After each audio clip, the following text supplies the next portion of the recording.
We're coming to you from Nagoya, Japan, the Rainbow Hall. Welcome to the Pride Fighting Championships Beasts from the East 2. I'm Stephen Quadros, the fight professor, alongside my broadcast partner, the legend himself, El Guapo, Boss Rutten. Boss, there's a guy fighting on the card tonight by the name of Kevin Randleman from the United States. You fought that man. Oh, yes, I fought him, and that was a hell of a match. Jesus Christ, man. He's going to make a major impact tonight. I think he's going to win this fight very fast, first round knockout. Also coming back into the ring of Pride after a 7-month layoff is Heath Herring, who now resides in Holland.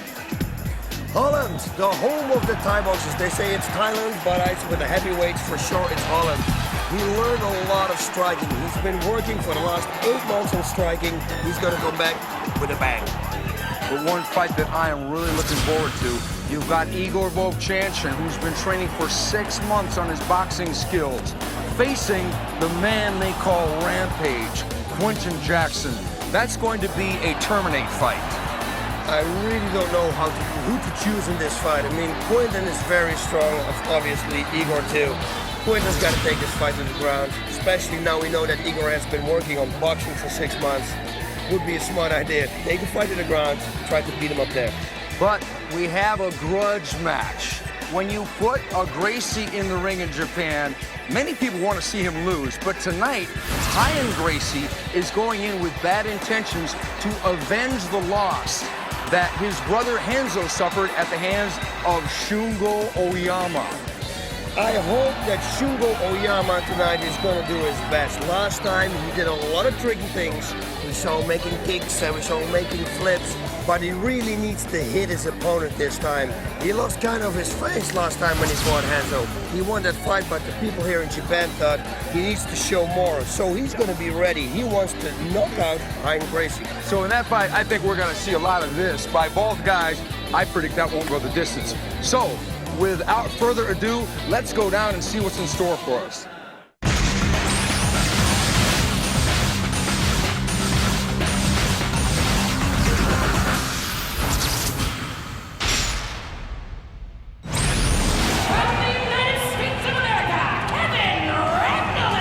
Kevin Randleman coming into Pride, his Pride debut tonight.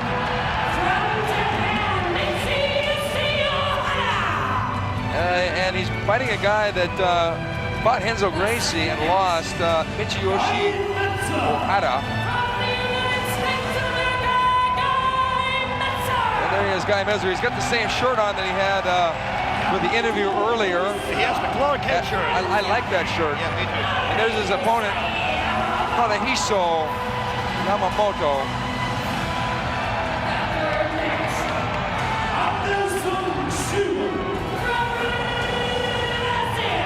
And the latest Silva to come rocketing out of Curitiba, Brazil, Anderson Silva. Yeah, you can say that again.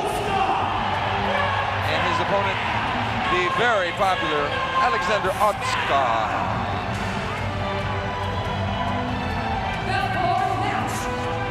Paulo, Filho.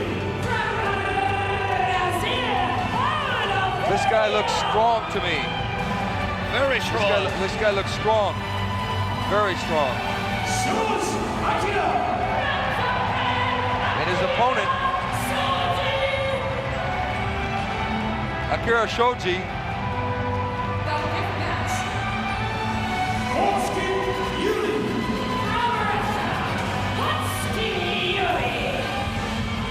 Yuri Kotchkin from Russia.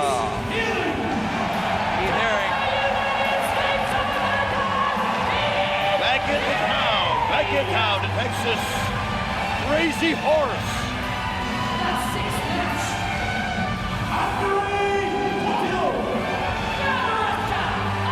Andrei Koplov. Whoa, he's popular right here. Here are the people.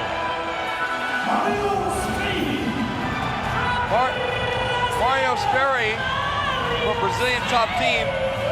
He's got to do something tonight. He's here with a vengeance. He's got to win the fight. Yeah. Rampage Jackson from the USA. Quinton Rampage Jackson there with the big chain. Quentin has got his plate full tonight with Igor Vovchanchyn. Oh yeah. I don't know that I've ever seen Igor more ready than tonight. He looks mean and lean. Lean and mean. Oh, something's about to happen. Oh, we're still alive. Well, that thing, and there we are. I am Gracie in the ring. That thing almost hit me in the head. I was there for you, brother. I was helping. And he's going to face this man, Shugo Oyama.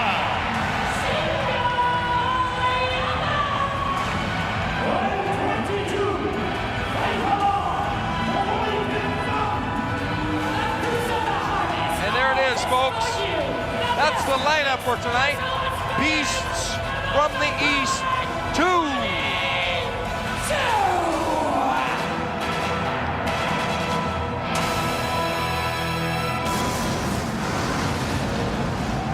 Excellent. What have you been working on lately? I've been working on a lot of stand-up because when I fought you, I realized that my stand-up was pretty suspect. So now that I've been working a lot more stand-up and a lot more ground game with my coach, mentor, Mark the Hammer Coleman. That's a very nice thing, a very good and smart thing to do. How's your groundwork? My groundwork is getting really well. Before I was scared to be on my back. I'm like a turtle on my back when I'm on. But now I move a lot more. I can't say I'm a jiu-jitsu guy or boss with the open guard, but I'm getting a lot better. Yeah, but my open guard, the jiu-jitsu guy, I couldn't do anything to you, so I don't think you have to be worried about that. What is your game plan tonight going into the fight? Game plans like always. I'm gonna stand up today, and if I have to, I'll take him down and I'm gonna ground and pound him because that's my mainstay and that's what I do. Now, we know you're a very enthusiastic, let's call that. I call it more of a rage kind of thing, person. What do you do to relax? I like to read a lot of books. I like to go, I like to play a lot of video games also. And especially since I'm here in Japan, I love to see the sights. I've never been to Nagoya, so I've been traveling around seeing a little bit of the sights. Very nice. Your wife, because you're married and happily married, I heard. Yes, thank you. What does she think of the whole fighting career? She loves it. She's more enthusiastic about it than I am. You know, and we've been together for so long. She's seen my ups and she's seen my downs. And right now we're on one of those highs. So we're just gonna enjoy this ride that I'm on right now. Kevin, we are very pleased to have you here at the Pride. I think all the people in Japan and in America are very pleased to have you here at the Pride Fighting Championships. Welcome, a big welcome, Thank you and good luck tonight. Thank you very much.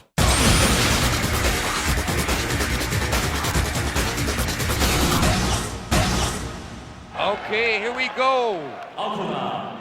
Kevin Kevin Randleman is as excited as you can get to be here in Japan.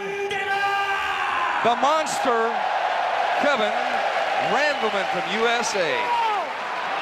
He looks strong. 177センチ、102.5 キロ。小原道義。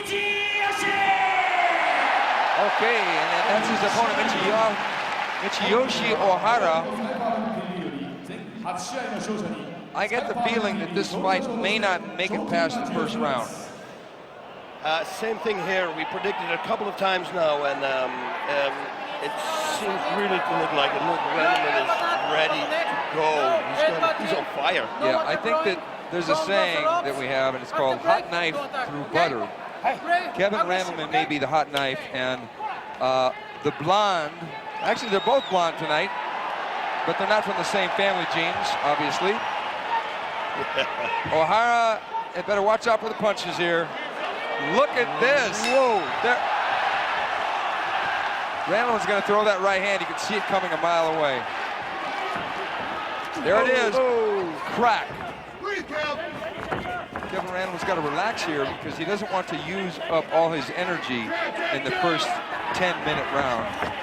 Oh, yeah, and he's got to watch out that he's not going to catch a cold from those punches from Ohara because they're a miss. Ohara leaning back very much like his fight with Renzo Gracie. Yeah, I think the best thing for Kevin right now, pull back and go to the punching again. He doesn't need to take him down, just punch with the guy. Break. Good break, because you want to see some shots. Well, Look at Ohara. Yeah, Ohara's already got a bloody nose. Ohara wants that clinch. He wants that clinch, and I think a knee would be appropriate right about now, boss. Perfectly, man. You're scanning me. Nice body shot here from Randleman. Michiyoshi Ohara has Hidehiko Yoshida, the man who defeated Hoist Gracie in the Pride K1 Shockwave show, which happened a few months ago. And he's been training with Yoshida. And that's two judo guys, because Ohara comes from a judo background also. Yeah, but there's no way he can take this fight to the ground. Or Kevin has to get tired, but there's no way he's going to take this fight to the ground. Randleman's way too good of a wrestler to go to the ground. If it goes to the ground, Kevin will do it. That was a knee there. Well, right now, it looks like they're kind of in a survival mode. At least Ohara, he wants that clinch. He doesn't want to sit here and trade with Randleman, because Randleman has been working a lot on his boxing. Randleman. Oh, look at this. Uh-oh. Randleman has got Ohara in a little bit of trouble here. A lot of those missed. Like I said, he's flailing away. He doesn't want to burn out all his energy.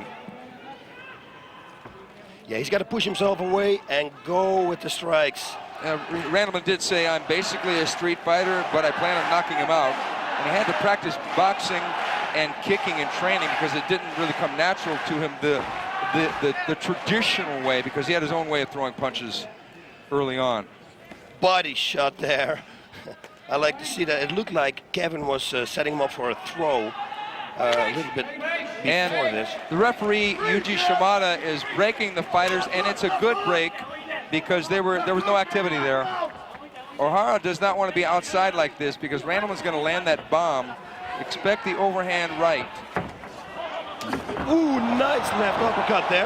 Man, Ohara can take a shot. That left uppercut was right on the button. He's got to keep going. He's got to keep attacking him and then go for the body.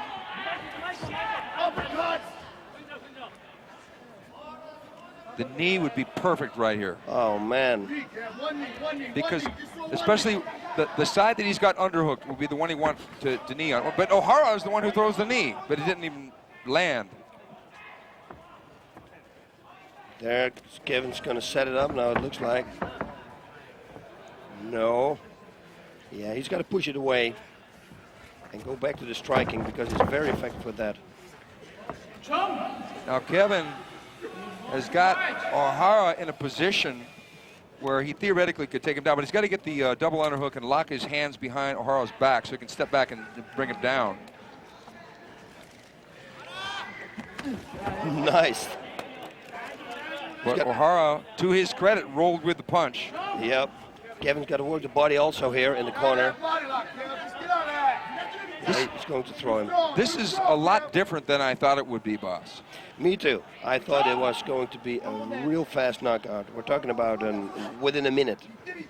Well, we have 6 minutes left in the round, and so far we're getting a lot of aggression and then a lockup, and it's turning into a bit of a pattern.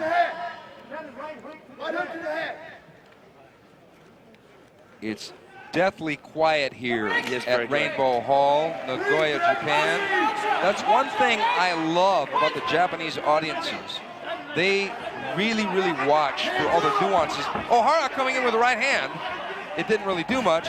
Oh, nice right hook there from Kevin. It almost turned Ohara all the way around, but it didn't really knock him down or shake him. Ohara can take a shot. And another right strike. But he couldn't take that shot. Oh, man, Ohara doesn't want any more of this. Just as soon as I said Ohara could take a shot, Kevin proved me wrong, and I love it. I love it. Kevin Randleman threw that right hand. Ohara went down and tried to roll out of the ring. They got to restart it on the ground now, even though it's a yellow card. Yellow card. Okay, that's whoa. Yeah, Kevin is going to be dangerous right here. He's got to really jump on him. Yeah, that kind of surprises me. I thought they were going to restart it on the ground, even though he had a yellow card. But he's got 5 minutes time. Just got to pick his punches. Nice left hook there. We're halfway through the round. Now Ohara clowning around, but that is not going to win the fight. The yellow card is a warning. by the referee. They also deduct 10% of the fighter's purse if they receive a yellow card for an illegal act such as rolling out of the ring. If you get 3 yellow cards, you are automatically disqualified. Here we go. Randleman setting it up. Nice. Randleman coming and swinging wild and missing. Okay, I know his strategy. He's tried to deafen him or something and then throw him off with the war scream. It's not working, I think. Randleman's got to go left hook to the head, right straight to the body. Randleman is loading up right now. I think Randleman should just basically come in and start throwing light punches, and when he sees the opening, crack him with a hard one. Because if he loads up on every punch and they miss, it's going to really take away his energy. He's telegraphing that right hand. He's got to do something. There we go. There we go. He's got to keep going. He's got to follow him. He's getting too wild here. Randleman is too wild here with his punches. He's missing. Knee him in the head.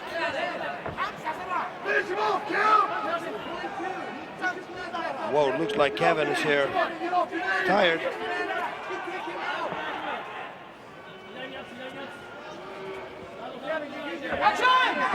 Well, yep. Ohara is mounting virtually no offense, and when he's being attacked, well, there's a right hand, but Ohara trying to get the clinch, and he's going to try and shut Kevin down. Will Kevin try and bring him to the mat? Mark Coleman says no.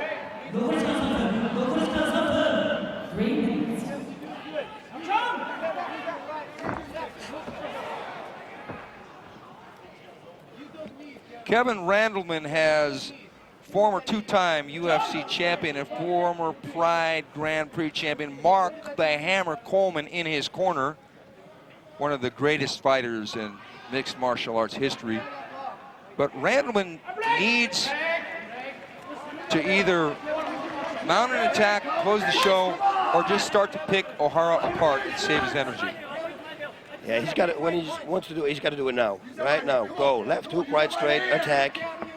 Ohara doesn't have any striking defense. He walks away from strikes. It's such an easy target. It's like a punching bag. He hits in the air. He has no striking distance. Kevin, just loose. Go loose and let it go. Obviously, Ohara is not well versed in strikes, boss. I mean, he's landed a few punches. Now that was probably not a Kyokushin kick. Oh God, that was a whole rope right kick something. Yeah, they got to do something here, both of them, because the audience is getting. Thank God it's not in Holland. Do you think it's possible that Ohara, even though he's not looking good here against Randleman, could knock someone out in training? Yes, I heard about that. Yeah, you got to love the fantasy of people. I mean, no, but seriously, Randleman is the superior striker here. He has not tried for a takedown. That seems to be the game plan. Ohara doesn't seem to be exhibiting too much power with his punches. And we're seeing a lot of staring here. Yeah, he should just unleash. Mark is getting a little aggressive here in the corner. Come on, let's go, Kevin. Only 1 minute left here. It's right here is where you want to use a low kick. Anything. Yeah, because if Kevin knew a good low kick, right now's the time, because I don't know that Ohara would know how to block it. He'd probably turn his leg the wrong way because it's right there waiting to be kicked. And he should follow up. He should follow up after he does that. He throws the right hand and backs away. Ohara is not dangerous, so Kevin has nothing to worry about. 30 seconds. Unload, 30 seconds. Oh, this fight goes totally different than I thought it would be. Yeah, jab. He knocks him out with a jab. Come on. Go, 10 seconds.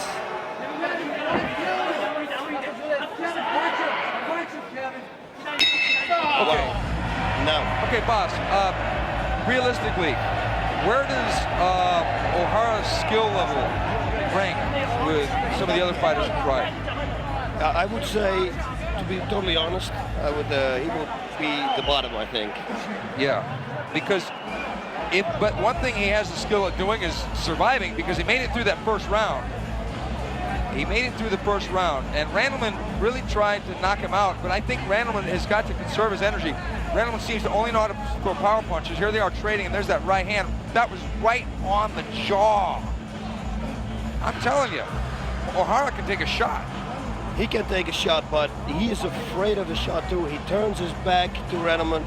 Hey, look at this. That was a beautiful knockdown. Why didn't he just jump? There he goes, he jumps on him, and Ohara really, he basically saved himself from being annihilated. He thought, I don't want to be here. Because Kevin, he can ground and pound. Oh yes, we know that.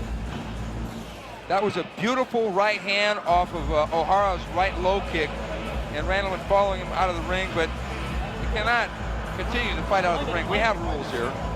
That was the first round. It was 10 minutes. The next 2 rounds were scheduled for 5 minutes each. And let's see how much both these guys have in their gas tank. And let's see if Randleman can finish what he started in the first round. I think Ohara's going to need a miracle to pull this one out. If it goes the distance, you can only hope that Kevin Randleman will get tired. Yeah, it looks almost like Kevin is tired, but I think it's just also the 10-minute round system. He's used to 5-minute rounds, and then you come into a fight, you hear from other fighters too, they say the first round, it's a 10-minute round, it's kind of crazy, you know, it needs a lot of adapting. But, so that could be the trick. He's rest now, he's got his right hand loaded up, and see if he can land it again.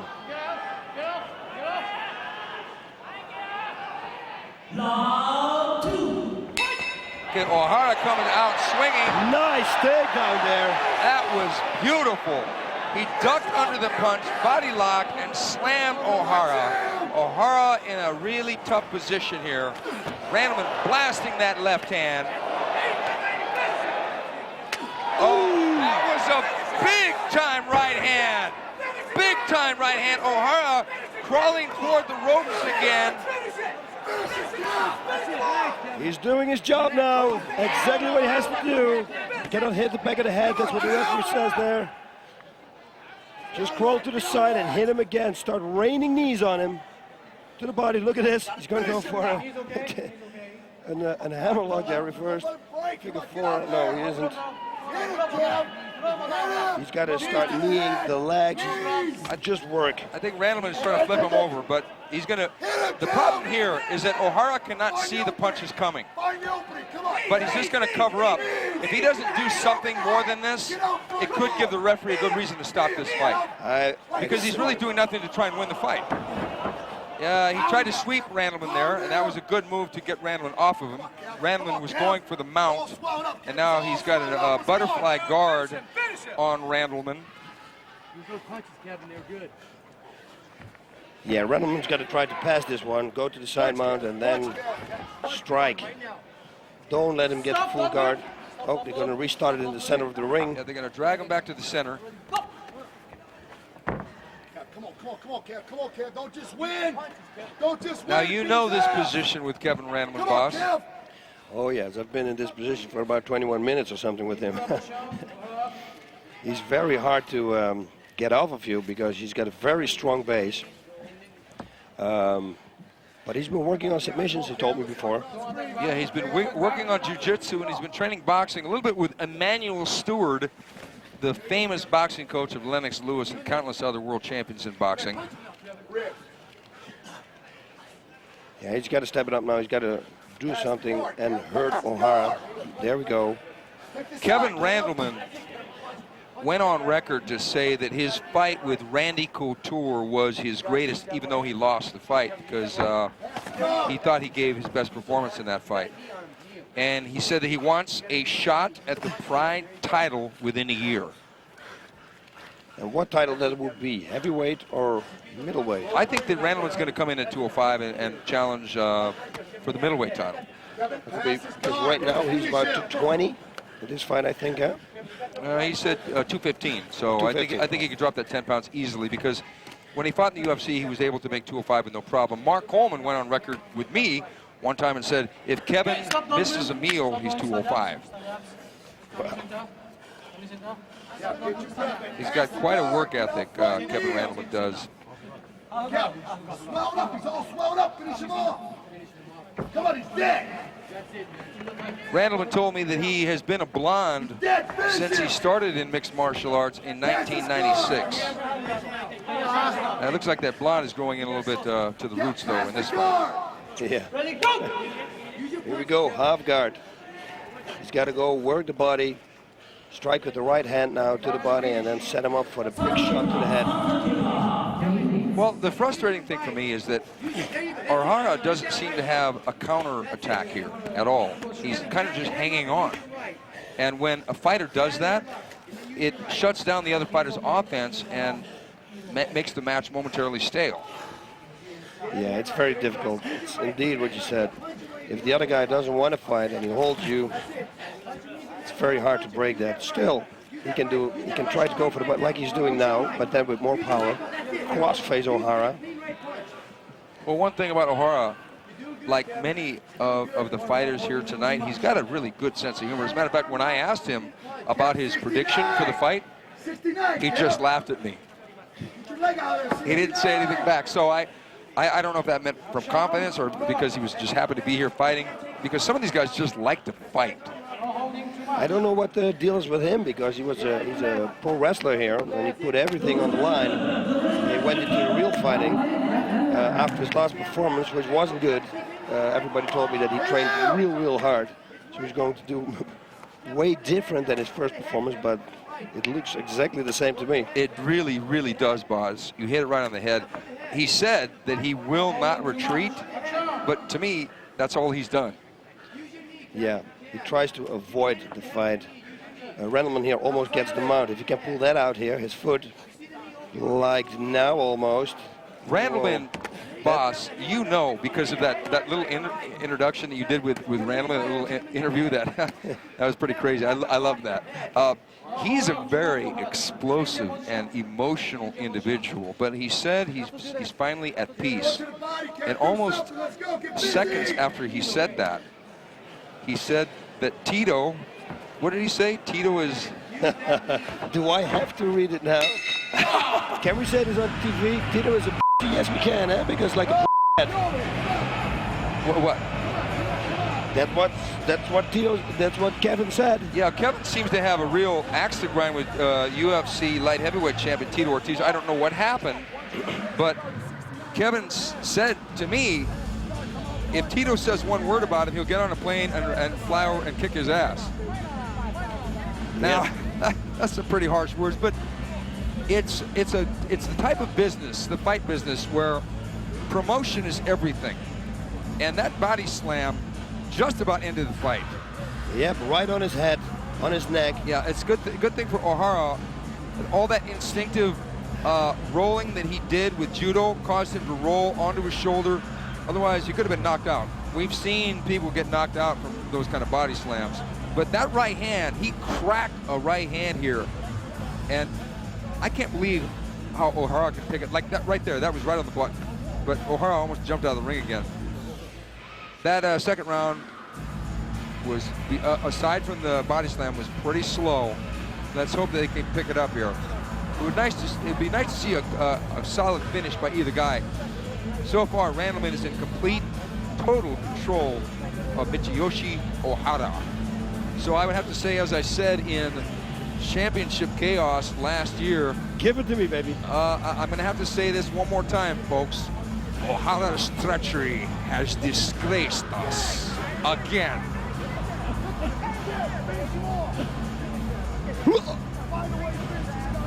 Kevin looks fresh now. It looks like he's got a second wind. Ohara doesn't look real good. Man, what's going to happen, huh? I don't know, but if I were Kevin, I would just keep it standing and just play around with him and pick his shots. Get in close and pick his shots. Get him on the ropes, go to the body, and hook to the head.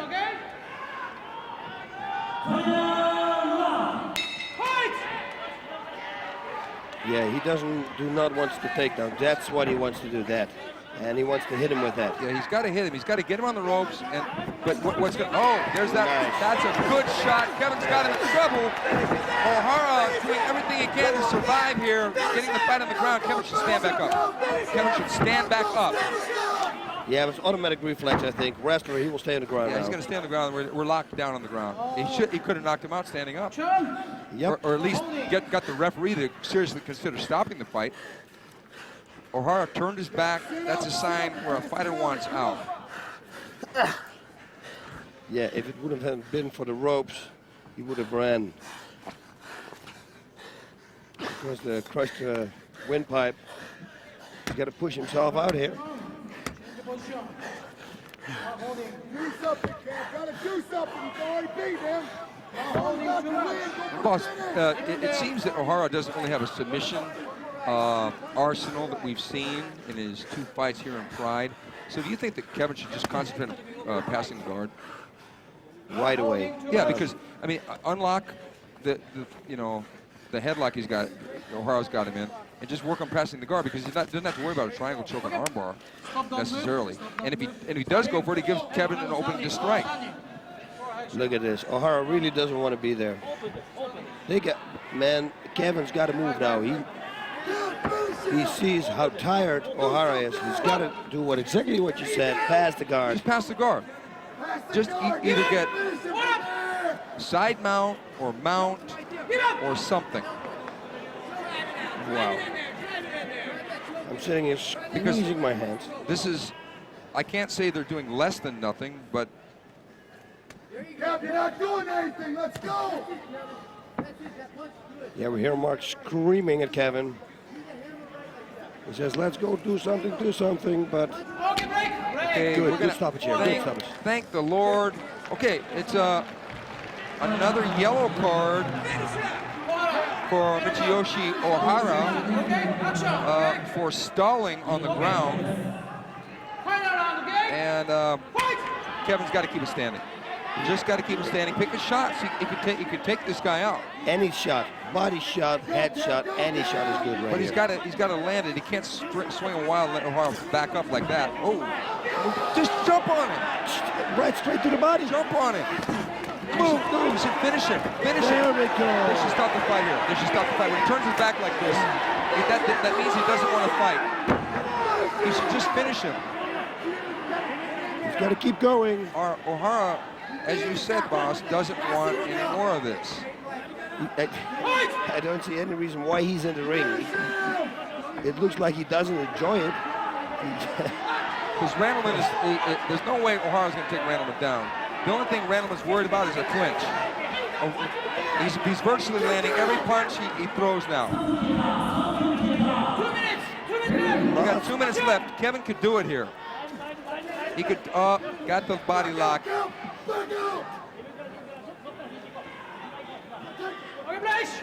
Good, I'm glad. I am Thank glad. God for you, G. Thank you for the restart. G. What's this? A drop scissor kick. Just back up, Kevin. Back up. Good. He's got to give him a yellow card if he doesn't give up. Get up. One more yellow card and Ohara's going to get disqualified. Oh man, front kick, anything. There, go! She should just go. She should start blasting punches. And I don't think Kevin should worry about power here. Because if he throws enough punches, the referee would stop the fight. He'd just start throwing light punches and just start hitting him. That was a good one. Because he's trying to knock him out with one punch. He's loading up too much. He's got to throw combinations here. Just start throwing combinations. Yeah, you're exactly right. I've never seen anybody who has a defense like this. He has no defense at all. His biggest defense is he's hoping to break his hand on his jaw. Man, I would give him such a body shot. This guy's wide open for a left uppercut, big time. Or any punch. There it is. Look at him rolling his eyes on the jab. Wow. Yes, this fight turned out totally different than we thought. Well, it's possible that Kevin Randleman had missed one of his heavy punching bag workouts. He just wanted to get a little bit of a punching bag workout in this fight, and he got that with Ohara. Yep. It would be a virtual impossibility for Ohara to win this fight right now unless he miraculously either submitted Kevin Randleman, which he won't, or knocked him out, which he won't. Yeah, there's no miracle gonna happen, trust me. We're not even, the fight isn't even over, but we're betting the farm that now Randleman's got it. Come on. Ooh, this is not good. When you hit an audience like this in Japan, that means you had a real bad performance. Yeah. Yeah, but Kevin was trying to make the fight. I think Kevin learned some lessons in this fight. What did Ohara learn? Ohara learned that never to go back. Find a job, a desk job, preferably. But look at this. He has no defense. He looks away. It's yeah. He has no business here whatsoever. Yeah, it's just. Well, to his credit, he went the distance, but he did so in a very unceremonious fashion, getting 2 yellow cards along the way. Let's see what the judges think. No. 判定の結果をお伝えします。 We're really surprised. ジャッジ小林ランデルマン、ジャッジ西ランデルマン、ジャッジ足立ランデルマン、よって勝者ケビンランデルマン。 Well, I can safely say that decision did not shock the world. Randleman got what he came here to get, and that was a win. But Ohara was a lot tougher than people thought he was going to be. Yeah, but tough doesn't mean anything. He has no fighting skills whatsoever.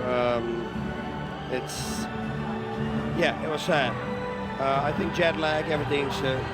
Kevin fights here in Japan, not used to the time difference. A lot of things involved. Could have finished the fight with strikes. He didn't do it, but he won the fight. Took the win. Oh yeah. And that's what it's in the end all about.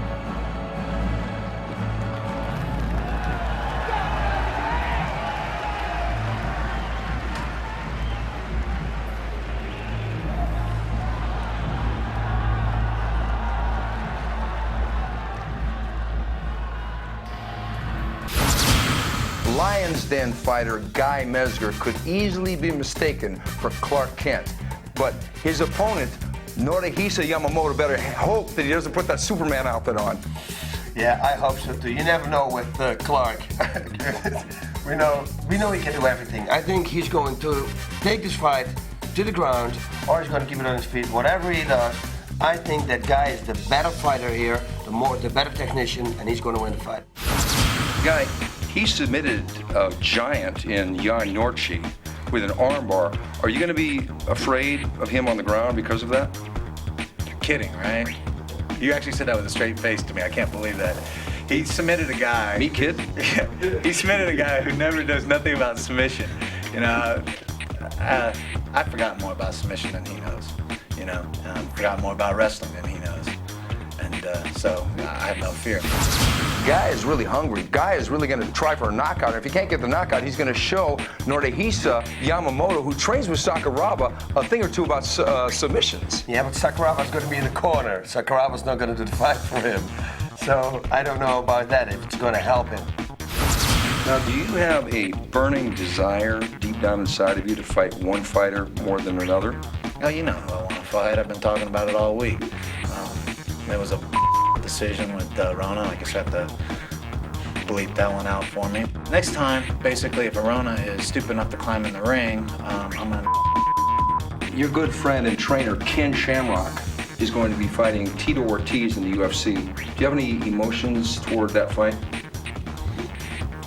I mean, everyone thinks it's a big personal thing. It's, Tito tries to sell himself as I think, as a cheap version of Tank Abbott. And Tank does it much better than Tito. And Tito's a good, strong athlete. He's a good kid, good, strong athlete, but he has never ran into the brick wall that he's about to run into in Ken Shamrock. And, I've fought against both guys. And Tito hits like wet newspaper and Ken hits like a jackhammer. Prediction, Guy Mezgar by maybe knockout. I agree.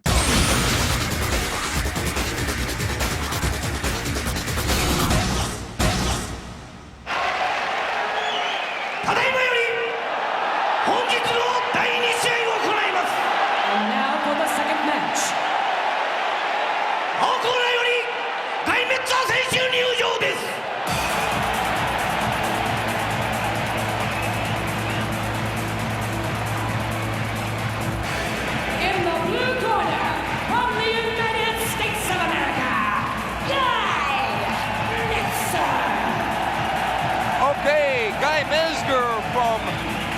is.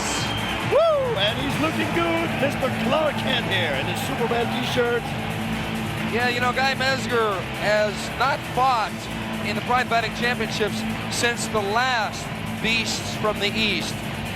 And he wasn't real happy with the decision loss that he got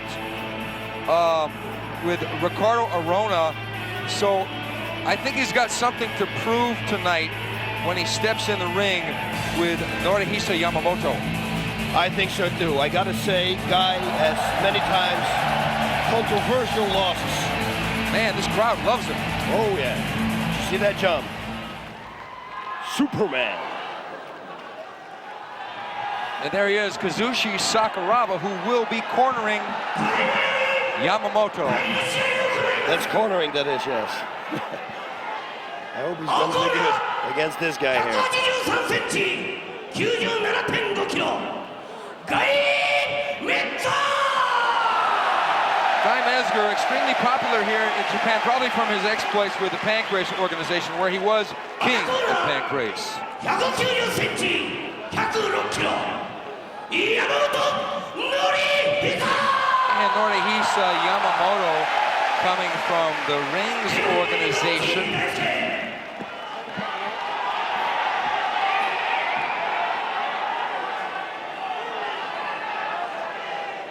Now let's see some action here. Yeah, Yamamoto is coming off a loss like most people have when they stepped in the ring with Bob Sapp. Yeah.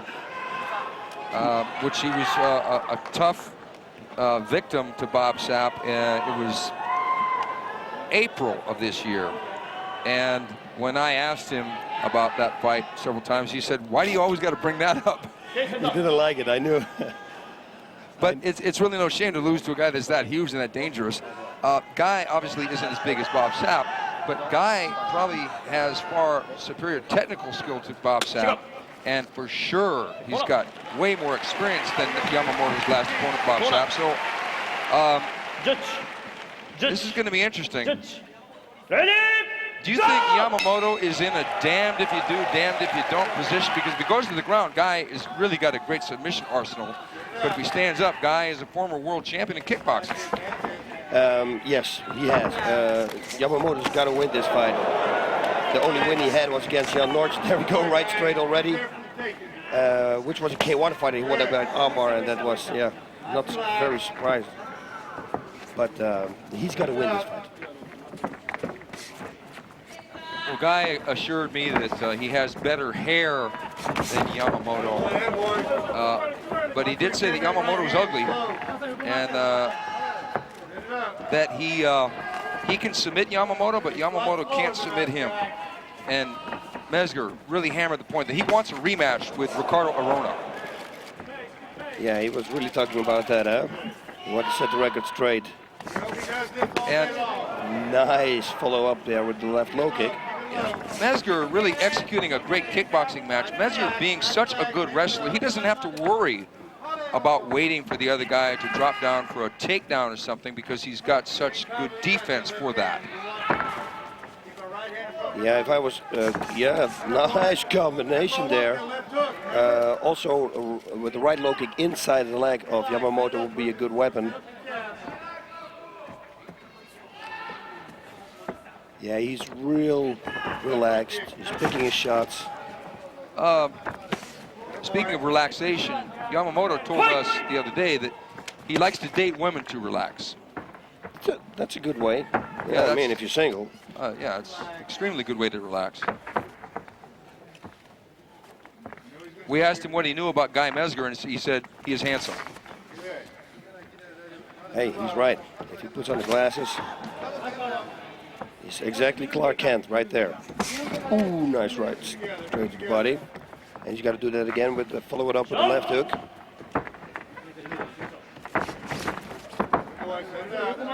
Yamamoto did say that even though he didn't know much about Guy Mezgar as a fighter, that Sakuraba, his corner man, knew quite a bit about him because they fought a couple of years ago, and Sakuraba said that Guy Mezgar is an extremely well-rounded fighter, which he is. Yes, that was also a real good fight that Guy had. I actually thought that he won that fight. was some strange things going on at that time. They said it was going to be 1 round, but then suddenly changed to 2 rounds. And here we go. He's looking for the shot now, Guy. Yeah. With Yamamoto being a southpaw, it's going to be that straight right hand that's going to do damage. And Guy Mezgar has got a great right hand. As a matter of fact, Guy Mezgar put Chuck Liddell on the deck with that right hand. And that was last year, and it almost knocked Chuck out. Of course, Chuck came back to defeat Guy, but Guy can bang. Oh, yeah. Nice combination again. That's the thing about Guy. He's got good combinations. I would work the body.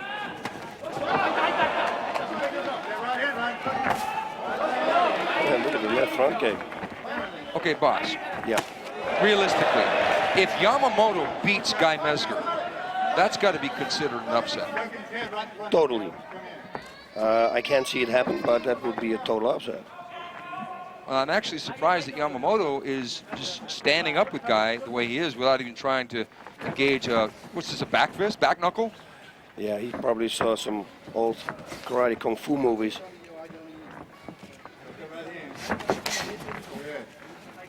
Yeah. He's keeping his distance all the time, so that's a good thing that Yamamoto is doing. Yeah. It's impressive that he's using that distance and that movement around. He's not backing straight up, he's moving around. Yamamoto exhibiting a little bit of confidence here, even though he's losing the stand-up game. Nice.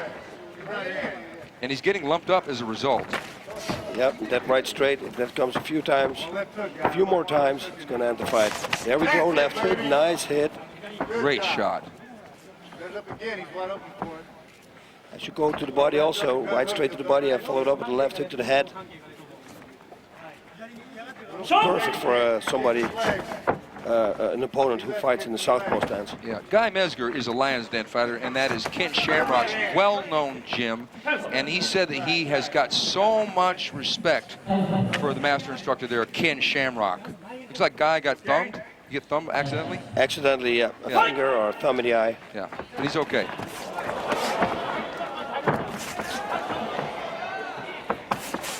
Ooh, whoops. Guy slipped to the canvas, and they're banging away, and Guy gets the double underhooks. Is Guy going to take him down here, do you think, or is he just going to continue to kick this? I don't know. Guy's a good wrestler, so he might take it down to the ground and ground and pound with him, especially he's got both underhooks now.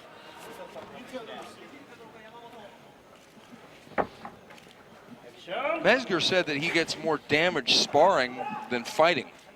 It's true. I think in every great school, every great gym, you spar hard, and that's most of the time. It takes more of the body. You spar more rounds. I mean, every training is, what, 10, 15 rounds at least? And we got a fight. It's a 20-minute fight, so he's absolutely right in that.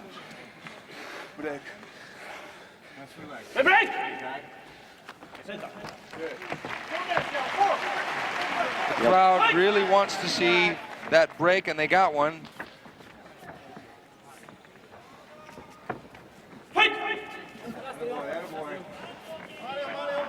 Yeah, especially now. I'm confident that's the body shot. That's what I wanted to see. And then follow it up. I think Yamamoto's signature win so far in his career was against Valentine Overeem. But I would have to say that Guy Mezgar's signature win was against UFC light heavyweight champion Tito Ortiz, who had choked out with a guillotine choke. Both men really do need to get a W tonight to really continue further in the sport.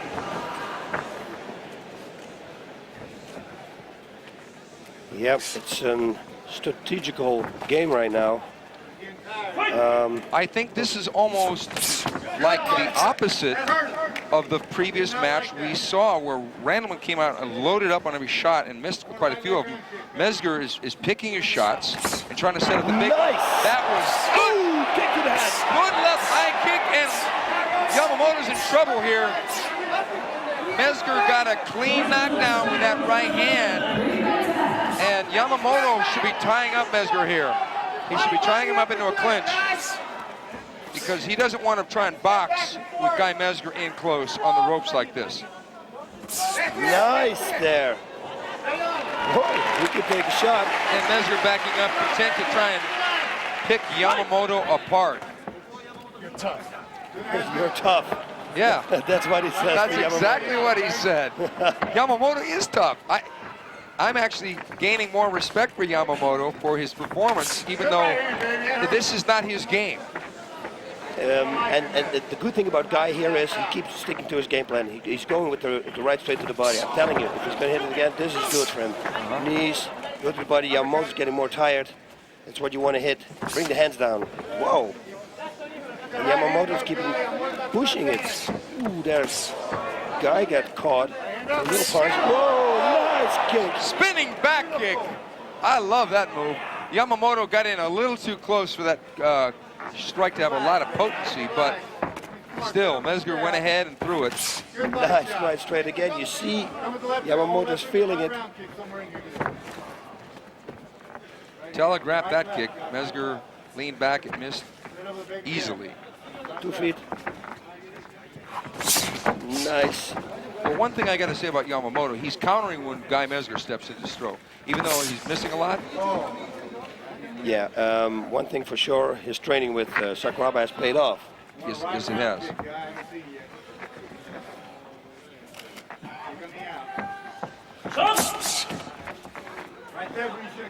Yeah, both of them need their 1 or 2 minute break now, and then step it up again in round number 2. Well, round number 2 has been notoriously a very good round for Guy Mezgar. As a matter of fact, in his fight with Arona, Guy Mezgar almost knocked Arona out with a roundhouse kick to the face. So Guy Mezgar isn't just a one-round fighter. He can fight dangerously in every round, although he did get tired in his fight with Arona in the 3rd round. But there was a lot of extenuating circumstances in Guy Mezgar's last fight here, because September 11th, that awful tragedy that happened in New York, had just happened less than 2 weeks before the Beast from the East #1. So that took a lot out of a lot of the fighters from North America, United States, Canada. Gary Goodrich fought, and it really affected Guy Mezgar because he knew a lot of people in New York. But he's coming in with a clean slate tonight, and he's just pretty much boxing perfectly. Yeah, he's doing everything perfect. It's Yamamoto just being very tough, can take a shot. He took that kick to the head. He had some real strong punches. Also, look at that combination there too. So it's not about Guy, it's not about Yamamoto. Yamamoto is playing a good game. Guy is obviously way better, more technical, but Yamamoto is trying to keep the distance and avoid the punch. And although he's getting hit, you know, he worked hard.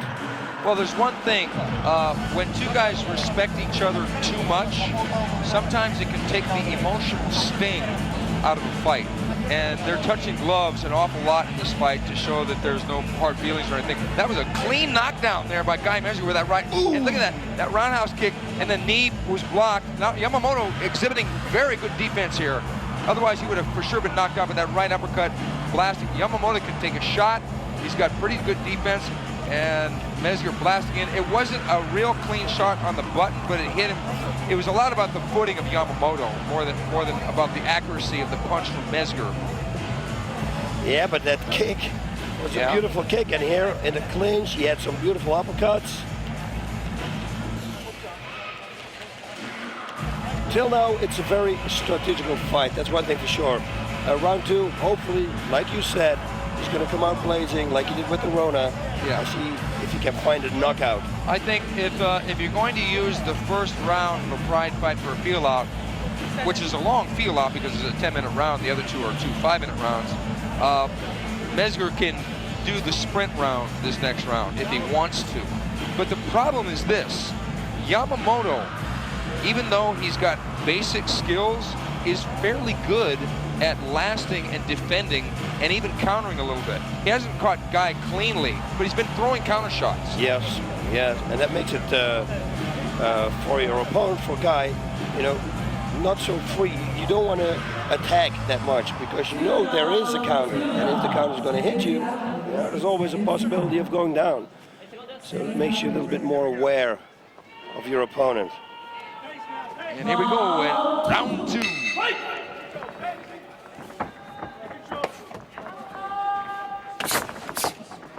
Uh-oh. Looks like we had an unintentional low blow. Yep. Right on the A of the UFC. Right on the A.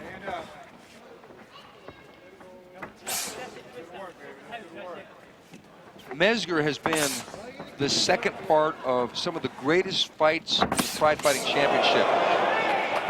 When he fought Sakuraba, it was a great match. When he fought Vanderlei Silva, it was an unbelievable match. When he fought Chuck Liddell, it was an unbelievable match.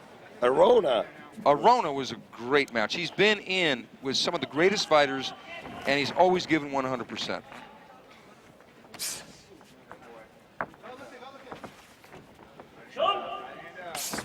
Do you think it's possible that Yamamoto, at this rate, will go the distance with Guy Mezgar? Yes, I think it is. He's clearly trying to avoid the real strong punches. But Guy isn't pressing the action either. No. He's not pressing the action. I think he should be more aggressive here. Yeah, but he's picking his shots. You know, he knows there's not a round, not a 5-minute round, so he's just picking his shots. Well, if you're going to go for fight of the year, you're going to have to do more than pick your shots, though. Yeah, that's true. Whoa, look at that.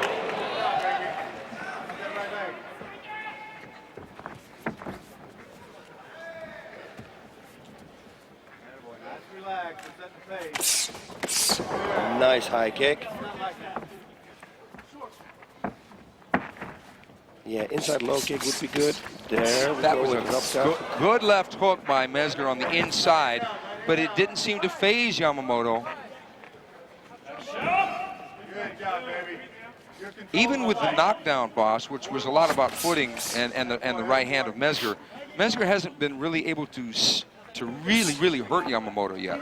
He's lumped him up a little bit, but he hasn't really had him ready to go yet. Yeah, you're right, but he's, like I said, you know, he's got the right distance to avoid the punch. He's staying out of the striking range all the time. He's moving backwards. He's countering, actually also blocking. He obviously trained real hard with Sakuraba. He can take a shot, though, like that right hand. There you go. Yeah, guy's just waiting for it. Winging right hand missed. I'm not saying Yamamoto is ready for K1 just yet, but he's impressed me with the stand-up in this fight, at least in the survival mode. Oh, yeah. Yeah, not in the attacking. Ooh, nice left hook. He's got a hard head. He really does. Yeah, it didn't even move his head. Nice right. Nice! Talk about a hard head. Mezgar kicked him right in the head with that left roundhouse kick, and it didn't do anything. It was shades of Mezgar's fight with Arona. It was the left roundhouse kick. It didn't even phase Yamamoto. Yamamoto a little bit cut up now. Yeah, he doesn't want to fight now. Now is the time for Guy to go knee to the head. Yes, very nice. Yeah, Yamamoto doesn't want to fight right now. No, Yamamoto. Keep going like this, it's going to be over. Yeah. Ooh! Mezgar trying with a high kick. Like I said before, Guy Mezgar is strong in the second round. And right when he was starting to lull Yamamoto to sleep with technique, he blasted him with power. Good thing that left roundhouse kick wasn't a shin kick. Otherwise, the fight would have been over. He caught him with a foot. It was beautiful. I'm going to see the replay of that. And that's going to be beautiful. That's going to make somebody's highlight reel. Yep. He's got to go now. Ooh, and another high kick. Another high kick, barely clipped Yamamoto pulling back. I would have to say the greatest high kick in Pride Fighting Championship history was Gilbert Ivel over Gary Goodridge, though. That was a high kick. Wow. Yeah, they asked me a couple of days ago, you remember, the greatest knockout, and that was the fight. The greatest knockout in Pride was the left high kick. 30 seconds. See, Guy is just very steady, total control, picking his shots, doing exactly what he needs to do. Yamamoto is just there, being a very hard head. Just can't take an enormous punch. Do you think Mezgar is too patient here? No, I don't think so, because he had some flurries, and I think he's just pacing himself. And then so he has, especially against his fight against Arona, in round number 3, that was his worst round, and he doesn't want to have that anymore. So he's pacing himself. But realistically, Yamamoto's no Arona. I know, but you know, if you throw yourself all the way out in round number 2, even though Yamamoto is not an Arona, it could be very big trouble for you in round number 3. Right. So no, guy, the experienced fighter that he is, I think he did the right thing. Here we go, and we're going to see the highlight here of Mezgar cracking, and it was, thank God, it was only the instep, folks. It looked great, but it didn't land with the kind of power that you needed for a knockout.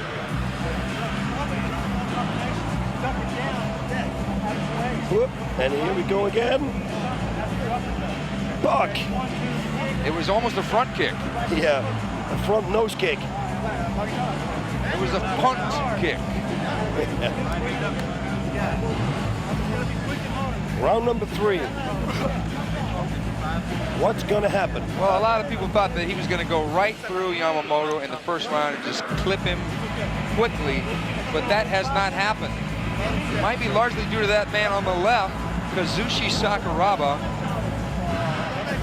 Sakuraba, practically a national hero here in Japan for some of his great fights. Even in losing to Vanderlei Silva, I don't think it tarnished his legacy at all because of the weight differential, the way he fought.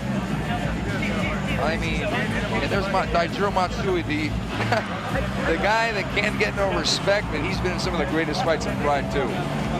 Yeah, he's got my respect, that's one thing for sure. Oh yeah, me too. Round 3. You see, guy looks good now. But Yamamoto has to know that he's behind in this fight. And although in the Pride Fighting Championships they score the fight as a whole rather than tallying up the individual rounds and whoever won more rounds than the other wins, Yamamoto has got to know that he's got to do some damage, he's got to pick up the pace, and he's got to make Mezgar pay for what he's done for the first 2 rounds to him. Yep. Can he do that? I don't think so. Because of that reason that you just said. Because he's going to open himself up for a counterattack, and Guy will exploit that. Guy knows that Yamamoto has got to become aggressive here, so he's going to be waiting with a big shot for him. There we go. He's going to throw right uppercut more. If he ducks that way, it'll be a good hit there. Right uppercut, left hook. Good see there. Nice left hook. Well, Yamamoto has never really been stopped by a regular human being. He has been stopped by Sammy Schilt, who's 7 feet tall. Oh, they're brawling here. And he has been stopped by Bob Sapp, and he was also stopped by Ricardo Moraes. But most of those guys are like in another species. They're so big. They're 300-pound guys, 6'5" to 7 feet tall, who knows what. So he knows what it's like to be blasted by, a battering ram. So Mezgar has had to put together his shots to lump him up, bust him up, got the knockdown in the first round. Yeah, he's got to step it up. He's got to watch out that he's not slowing down, and Yamamoto's going to load up at the end. Well, I'd like to see Guy get more aggressive here. I mean, it's because he's got a certain pace. He'll throw a couple shots and he'll back off. Throw a couple shots. He's definitely not fighting reminiscent of a shoot box fight or anything. He's more of it's a technical fight. That was a good right hand. Too bad it didn't do much. Oh yes, it stunned him for a second. Why didn't he jump on it? I don't know. It's like he's not. It's like he doesn't want to. If he lands another one like that, he could finish the fight.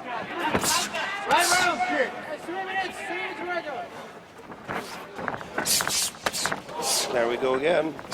Got to keep going now, but it's 3 minutes, and you heard that. Come on, kick him! What happened?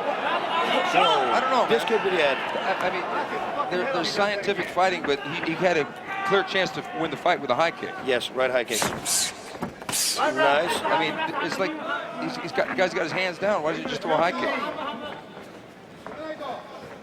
Right or wrong? You're right, but I think, listen, when I fought Kosaga, I told him in my state there also everybody say, oh, why is she waiting? Why is she waiting? I just told my corner, tell me 1 minute. When I got 1 minute, I throw all my energy out and I go for the knockout, and I did. So maybe that's guy's doing that. That's the right uppercut again. He's got to follow it up. But still, 3 minutes is a long time. You don't want to go over. But this fight is quite a bit different than your fight with Osaka. That is true. That's true. I mean, Yamamoto is done. Yeah, Yamamoto hasn't really been offensive, for the last round and a half, at least. Yeah, I think that a guy will look for a knockout in about 30 seconds or something. Once you start really hitting it like there and throw a knee to the head, something like that, it's going to happen. Let's go. Let's pick up pace. He's tired now. Pick it up. He'll quit on you. Right there. Yep. Pick it up, guys. Pick it up. He's seemingly got opportunities to blast him. And Yamamoto really rolled with that kick. You got nothing left. You got nothing left. Left hook. Uppercut to left hook. Get in there on him. Fight! They got to fight. The referee's saying fight.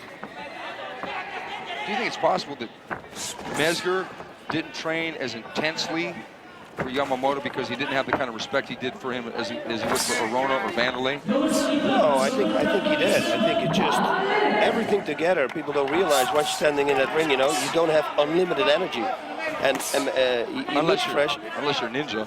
Unless you're Ninja, yeah, you're 21 years old, and not 35. So people, he may look fresh, but he can be real tired.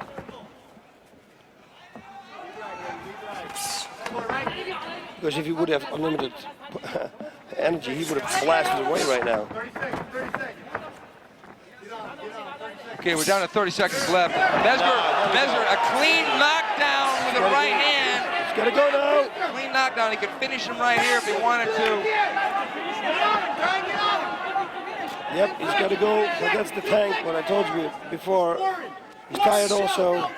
Knee him to the head. Nice. So at least he's going to come out with this. Oh. Okay, Mezgar finishing with a flurry.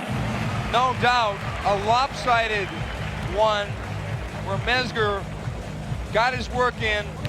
3 solid rounds, 10 minutes, 5 minutes, and 5 minutes. 20 minutes total.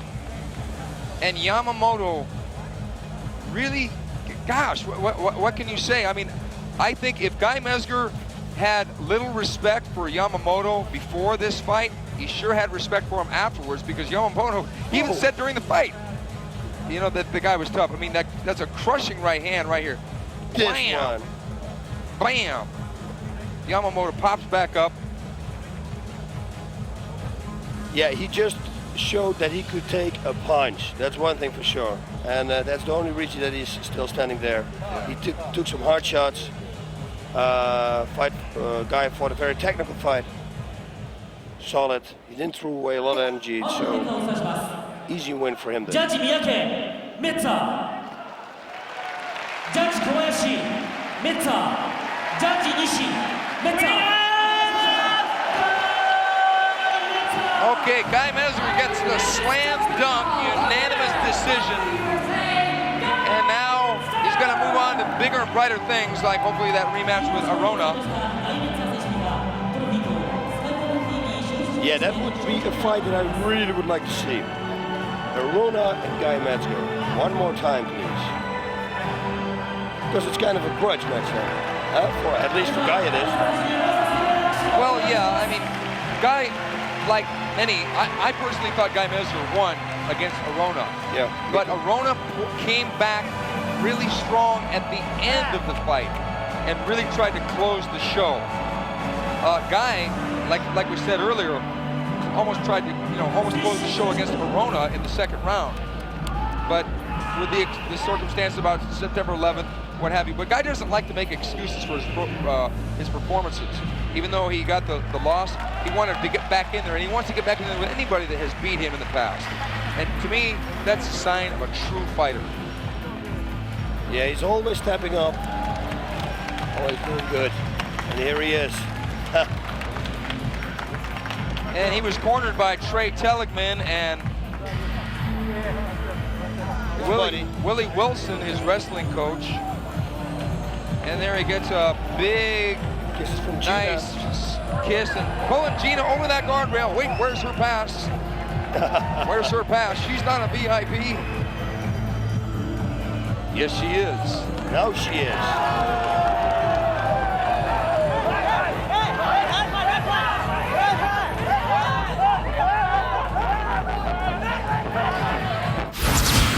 Alexander Otsuka has never shied away from a tough fight, but he's going to have a really tough one tonight in Anderson Silva.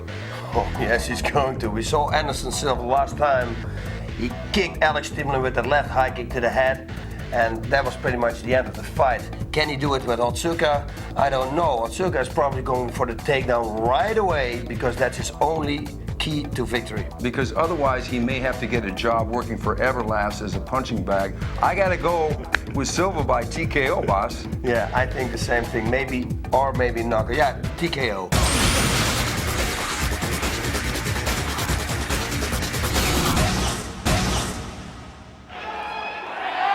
This one's going to be a lot like a destruction derby. I love that wrist thing. Yep.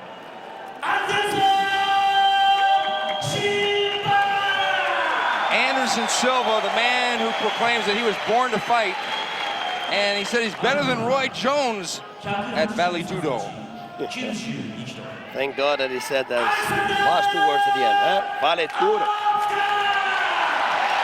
Alexander Otsuka, the former pro wrestler. He does not do pro wrestling anymore. He lists his chances as 50-50 to win this fight.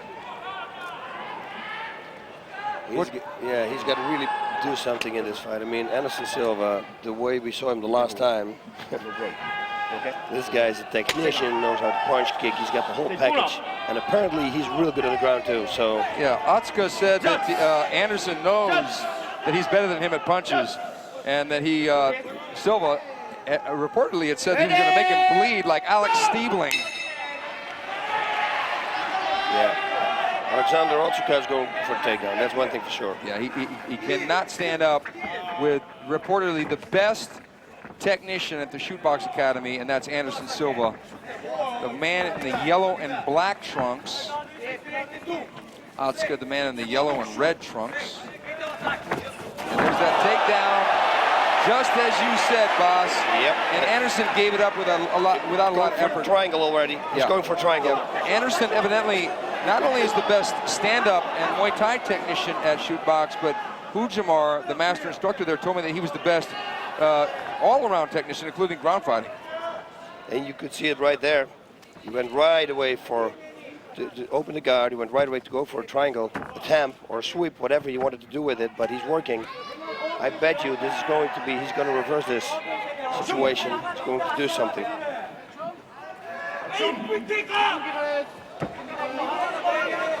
There we go. Look how limber Anderson Silva is. He's really going for that triangle. Yeah, or the armbar triangle. There we go. Whoa. And he doesn't let him pass it. You know, Alexander broke it, but he doesn't let him go to the side mount. That is very good. Well, in Silva's last match, he got a real early stoppage with that left high kick over Alex Stiebling, and that cracked Alex and cut him really bad. Now we get to see what what Anderson can do on the ground. And so far, it's been fairly impressive. Yes, it is. Because he's not static. He's trying for something, whether it be a palm strike to distract him as he's doing now, or as you said before, the triangle choke from the bottom. Yep, and you said it before in this, the fight before this, Shootbox people, they're always in for excitement. They're moving, they're working, full of stamina. Look at this, slam bam, thank you, man. Good move by Otsuka. He's trying to pass the arm again, you see? Yeah, oh, he's making it a sweep. Watch this. Or no, triangle going. Oh, he's got it, boss. He's got it. He's going to get it. He's got it. He's got it. Otsuka will be forced to tap out here. He's moving around. Otsuka really defending here, but I don't think he's going to be able to do it. No, right now he's in a safe position still. Silva has to bring his arm, Alexander's arm over to the other side. Silva's got to look out for the left knee, though. The left knee. This Alexander is studying good. Whoa, look at this. He's got Alexander Otsuka got right out, and it looks like he's almost got right back in. The escape is in the Bass-Rutten Big Book of Combat. I'm telling you, knee on the head, exactly the same escape. That was beautiful. Otsuka did the right thing. He turned the right way. As you said, he used the knee. We got 7 minutes left in this beauty of a grappling contest. Yeah, this looks real good, and I see a turn coming up. Oh, I almost thought he was going to twist it to the right. Boss, your whole career, even though I consider you a master of submissions as well as striking, everybody fixated on the fact you were a striker. Similarly, the shootbox guys, you always figure they're Muay Thai, they're going to be bangers, they're going to go out there and try and knock people out. But we're seeing here with Anderson Silva that not only are they well-versed in submissions, but this guy is really painting a beautiful picture here from the bottom. Yeah, a Van Gogh, so to say. A Rembrandt. Let's keep it way up there. Salvador Dali. No, let's keep it Dutch. Oh, you're going to start with the Dutch thing. The Dutch painter, baby. He's That's got right. this half guard right now, Alexander Otsuka. But, you know, that's a position you can be reversed in if you do the wrong thing. Well, Otsuka, now that he's out of pro wrestling and committed full-time to fighting, has showed some improvement, at least defensively. Because it looked like that triangle was sunk, but then he moved him around. There we go for the sweep. Good defense, but you can see now, Anderson went for the sweep, and Otsuka defended. He did, and it was good. He defended it very well. Otsuka, he's constantly, Silva's constantly looking for something. One mistake he sees, tried to pass the arm again. He just kneed him in the ear there. Yeah, that was another move. That's for the cauliflower ear. Yeah, right. It's working. Oh. Yep, this fight's going to be maybe ended in round number 2. Although they're both looking really fresh right now, I think, you know, they're feeling each other out. Alexander's doing good in escapes. Silva's attacking non-stop. It's a beautiful, look at this. That is absolutely Nice. what a move, but he's not in a good position here. And The cameraman. a little creative work by the cameraman. Maybe he was getting triangled at the same time by somebody else. Yeah. Anderson, now he gave up the guard, but he tried something. That's the point. Yep. He's got the confidence to assert himself Look in at this positions shit. that potentially could be dangerous. No, he's got nothing. Look at this escape. He's going for a leg He's lock. going for a leg lock. Definitely he's going for the leg. He Look keeps at going this for it. escape. Look at this. Silva is just having a blast here at Nagoya Rainbow Hall. Crossface. He's going to get his back. He's going to get his back, boss. And he's got a triangle, body triangle on him now. This is not good at all for Otsuka because, as you said, he's got the lock around the body. It's very difficult to get out of that. Impossible to see the punches coming. Yep. If you want to see escape, though, you got to refer to the boss of the Big Book of Combat. Who wrote that book, boss? So it's a very famous writer. They call him the Fight Professor. Oh, but it was. Oh yeah. Well, I got to admit, I was part of writing that book, but it was all you, baby. Look at this. Great movement, both fighters. This is going to be very difficult to escape for Otsuka. Although Anderson's got real tall legs, which gives it a little bit more space for Otsuka. Nice. But Anderson blasting those uppercuts under the armpits, going for that choke. He really was going to go for it there. Anderson absolutely dominating, almost playing with Otsuka. Yeah, the thing is with the gloves, it's very difficult to choke somebody. If you know how to defend a choke, with the glove, it's pretty much impossible. So he's really working for it. He's got to set it up with something. This body triangle, by the way, is very annoying for Otsuka because it prevents him from breathing freely. It will tire him out. Yeah, it shuts off your breath from your diaphragm. 3 minutes left. Look at this. Takes his time, picking his shots. Whoa. Now it looks like it almost slides under. No, Otsuka still got it. No, it looks like he's got it. He's got it. He He doesn't. got out.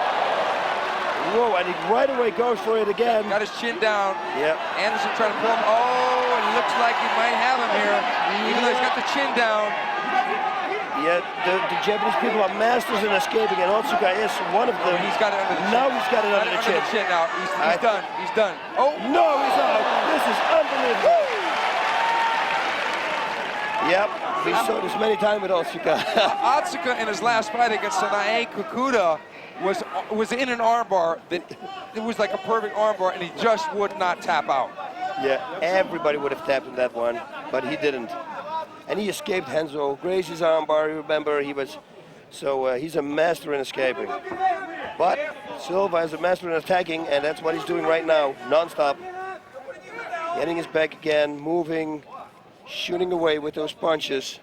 Otsuka has really not shown weakness against submission, but he's shown weakness against strikes because he's been stopped by so many people like Vanderlei. Guy Mezgar beat him twice by knockout.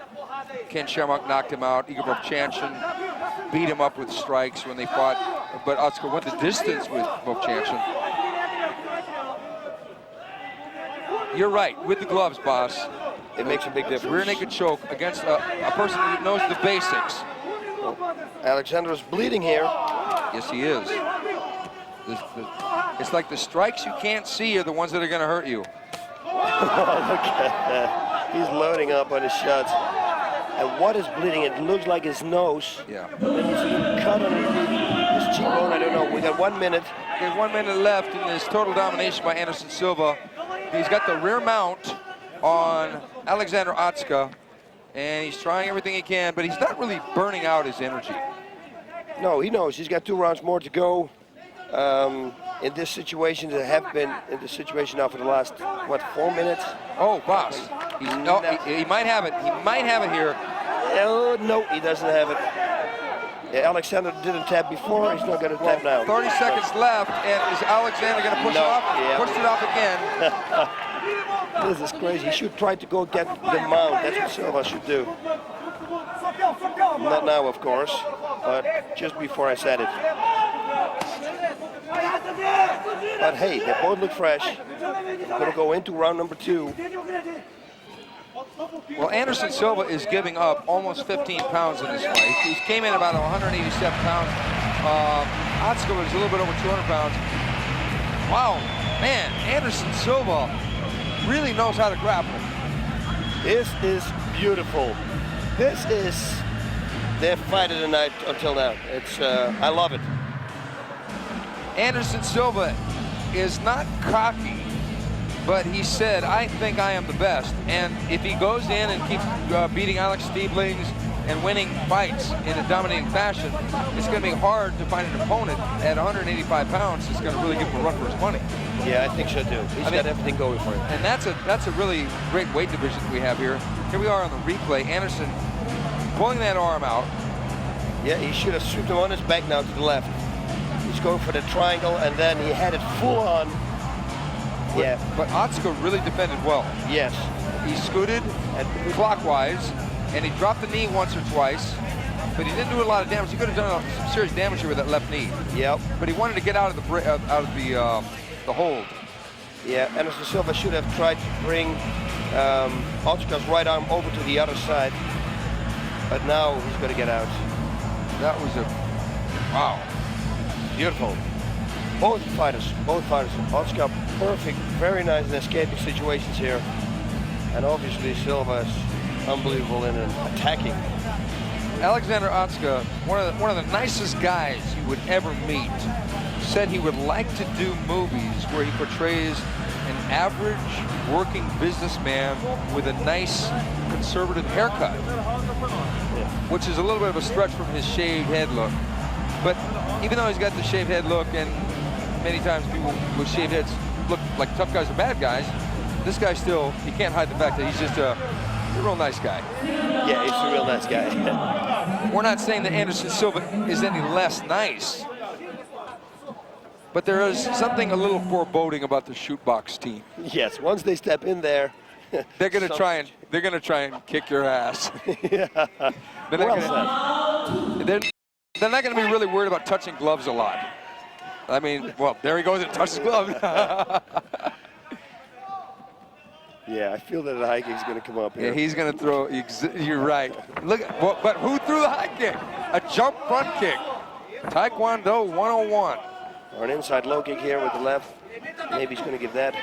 Clash of shins there by both fighters. Anderson just giving it up and almost swept him all the way over. Half butterfly guard. What is he going to do with this? See if he can. He's going to try and sweep him to the left. Yeah. Oh, he gave it up. Submission match. Round number 2. The interesting thing is about Anderson Silva compared to Ninja per se or Vanderlei is that he gave up those takedowns. It's almost like, sure, you want to go to the ground, fine. Whereas Vanderlei, he really fights the takedown. Yeah. So does Ninja. Ninja too, yeah. They fight the takedown because they want to kind of keep it blasted, but Anderson, maybe he wants to prove something. As I said before, maybe he wants to paint a masterpiece with the brushes of his arms and hands. Well, Otsuka's doing a really good job right now. He's got a very good base. Yeah, like you said, he doesn't have a pro wrestling career anymore, so he wants to make money in real fighting. He's got to step it up, and he's doing a good job. He's trying for the neck crank here. Yeah. But he doesn't really have the good enough position. Plus, it's not going to work because Anderson will just loosen his guard. Yeah, and he's very limber also, as you said before. Extremely limber. Now let's see what's going to happen. He's got to go and do something, otherwise the referee's got to jump in here. Oh, there we go. Yeah, he's going to try and sweep him. He's just faking it there. See that? He was testing his reaction.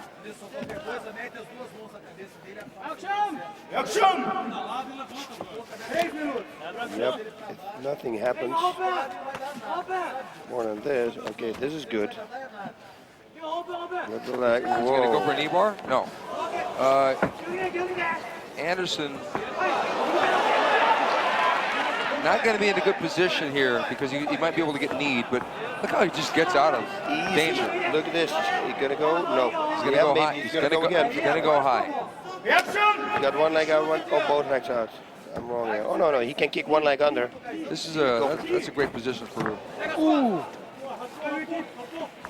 It was a bullbuster, so to say. He fell down with his shin in the groin. It got to hurt.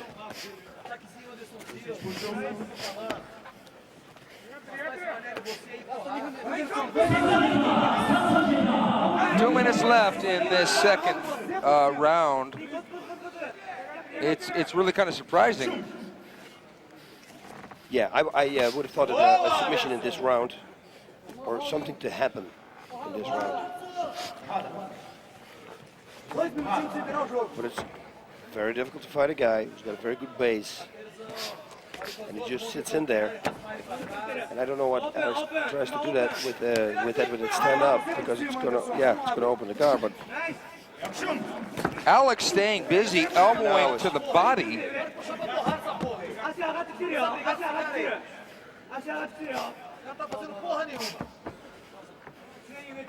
yeah, I think round number 3, Silva should try to keep it on the feet. Yeah, I agree. Yeah, try to keep protect himself from the takedown and go for strikes. Oh, look at this! He's got to sweep him.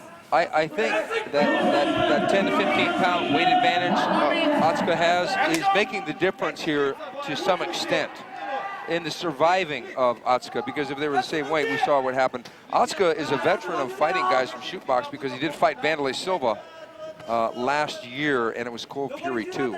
And he was stopped on a cut, but he's nowhere near being stopped at this moment on a cut. The closest he was being stopped was that triangle choke attempt by Silva. Another elbow there by Otsuka to the body. He missed that one, and we heard it on the canvas. Yeah, he keeps working. He does. He's doing a good job.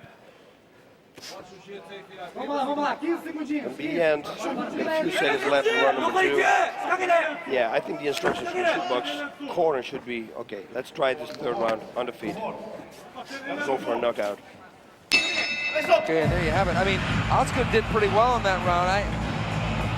I don't know that I would give him the round because Anderson had done some work, but he did strike quite a bit to the body with the elbows. Yep, and in the pride, here we go again. It's not, they don't count by the rounds. Exactly. It's who's going to win this round right now. Coming up, third round. Whoever is the strongest is going to take it. And here we go, Otsuka elbowing and chopping down. He's going to the body with the elbow and then trying to do the bottom fist to the head.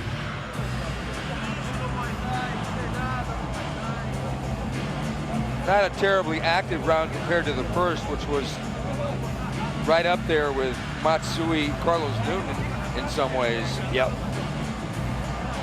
But we got round number 3.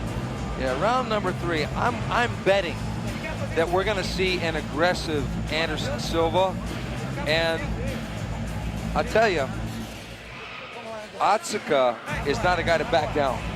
No, and if you do be too aggressive and you attack too fast, Otsuka's going to take you down again. So we really got to watch out here. He doesn't want to take this fight to the ground anymore, or he's got to be land on top.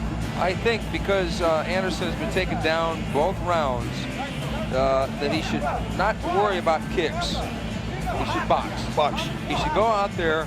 He's got a great right jab. He is a southpaw. He's got a great right jab, as we saw against Stiebling in his last fight.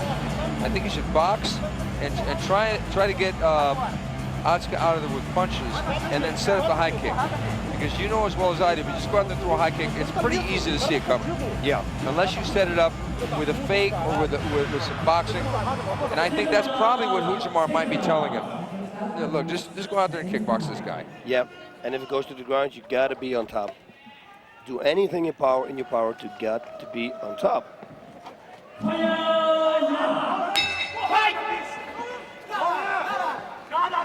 And he's bouncing. The thing is, we've seen, see, there it is. Wow, impressive. Real quick. Otsuka got Anderson on the deck again. Yep. And now Otsuka trying to slam and do some damage with slams, but that takes a lot of energy. But again, I said there's a little bit of weight differential here, so if they were the same weight, it would really be taxing on Otsuka to do that. Yeah, if the referee's not going to step in now, yeah, although Silva is going to attack now, he has to, because if it stays in this mode, there's a very big chance that Otsuka is going to win. Yeah, because if Otsuka pulled out a win against Anderson Silva, that would be almost humiliating. It would be huge. But Anderson has got to make things happen. Yeah, he's got to work. Yeah, because it's a... There we go, armbar. Oh, no, he pulls it out. At least he tried it. Triangle coming out. Right into the triangle. But Otsuka is a master in escaping this. Oh, now he might... Oh, yes, he does. Yeah. He's attacking for it again. Omoplata. Oh. Otsuka, here we are in the famous north-south position. Now Otsuka going for the leg lock. Anderson back up. And he lets him off the hook. He could have kicked him. And Anderson finally defends the takedown, and they're scooting towards the side of the ring. And Anderson... He's got the takedown again. Another takedown for Otsuka. Both men being a little more aggressive. Otsuka having more of his way.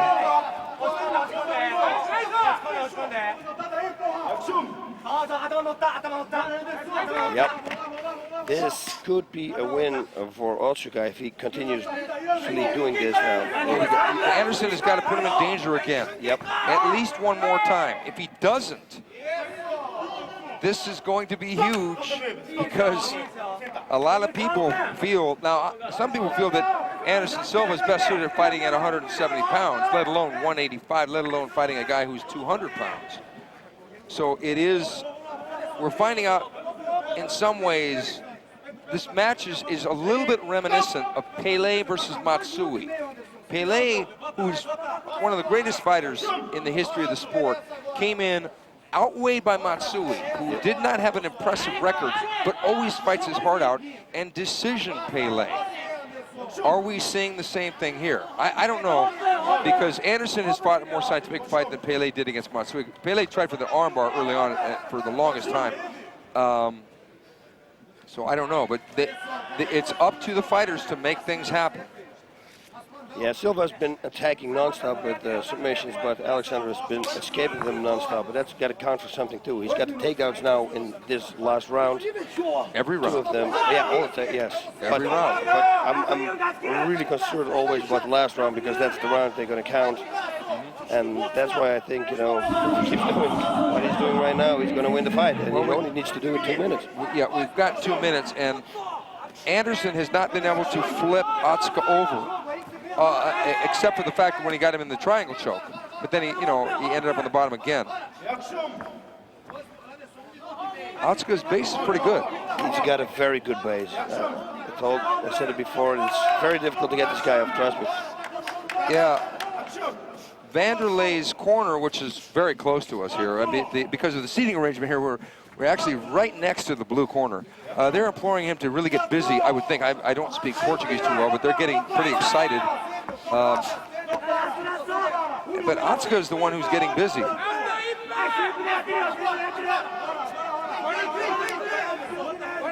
Yeah, he gets one down. Oh, he almost swept him. No, again, he's going to try the triangle, but Otsuka's defending it already. Yeah. Yeah, this is, I think, is going to be a win for Otsuka. We never know, of course. If I were Otsuka, I would just let punches go right here. Just let punches go. He's got the high base now. Just let punches go. But look at Anderson's getting ready for Otsuka. Okay, now Anderson could get him here. Is he going to get him? No, he's not going to get it. There's nothing there. Yeah, but not yet. Oh, but they're both going for leg locks. They're really trying for it. There is. Yeah. Anderson needs to get his right leg around. Now he's got it, but he doesn't. He's only got an ankle lock. As you said so many times before, it's very hard to tap somebody out with this move. Yeah, he's got to make a heel hook right now. From this killer's tendon pull, what he's doing, he's got to make a heel hook. Otherwise, he's not going to make it. Yeah. He's got to. Yeah, he's going for the heel hook. He's almost giving it to him. Otsuka's almost giving it to him. Now he's doing it. He's going for it, but does he have the strength? This could be it. He's going to spin. Does he have the strength, or will he refuse to tap out? He's going for the reverse heel hook. He's going for the knee bar now. Is he going for the knee bar? He's getting out. He's going to slide out. He's almost out. Oh! That was very close. Yeah, now, that was close in the end.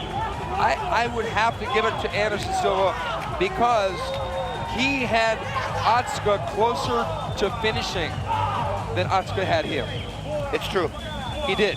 He worked for more close finishes. For instance, this here, which he eventually forgot about the Achilles lock, and then he goes for the heel hook here. Yeah, Alexander's pretty much almost giving it to him here. See, look at this. But Boss, you know as well as I do, heel hook, you do need some arm strength to execute a heel hook. Yes. And Anderson's a little bit on the lean side. Yeah, the weight difference here, and Otsuka being so limber and the escape artist that he is. But in the final conclusion, I got to go with Silva. But we'll see. I mean, Otsuka made it a lot closer than everyone expected. Everyone expected Anderson to go right through this guy. It didn't happen. Boy, I tell you, if Otsuka got with a really good Muay Thai coach, woo! 判定をお伝えします。ジャッジ西アンデルソン、ジャッジ和田アンデルソン、ジャッジアンデルソン、よってしました。 You're right, Steven. Yeah, there it is, Anderson Silva. Even though Otsuka made it more competitive than most thought it would be, it was Anderson Silva who dictated how the fight was fought once it went to the ground. Yep, you took the words right out of my mouth. The first one was phenomenal. He did pretty much anything he wanted with Otsuka, but Otsuka, the escape artist that he is, saying that all the time, because he is, got out, but he was only defending. The guy that was attacking was Anderson Silva, non-stop. You know, we've seen so many fighters come in, and Otsuka's record is not impressive, but I'm telling you, if he took a break of about 3 to 6 months and just worked on a couple things and just stayed within his weight division of 200 pounds, 205 pounds, I mean, Vanderlei couldn't knock him clean out. Who knows? And there he is, Anderson Silva.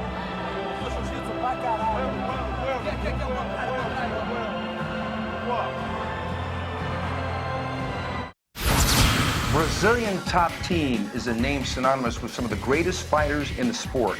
And it looks like Paulo Filho is another one of that breed. But he's got to get past Akira Shoji, and Shoji looks like he's in great shape. He is in great shape. He's been training with Matt Hume and with George Barnett, and he's lost about 22 pounds, 22 pounds, which is a lot. George Barnett told me that his stamina is phenomenal.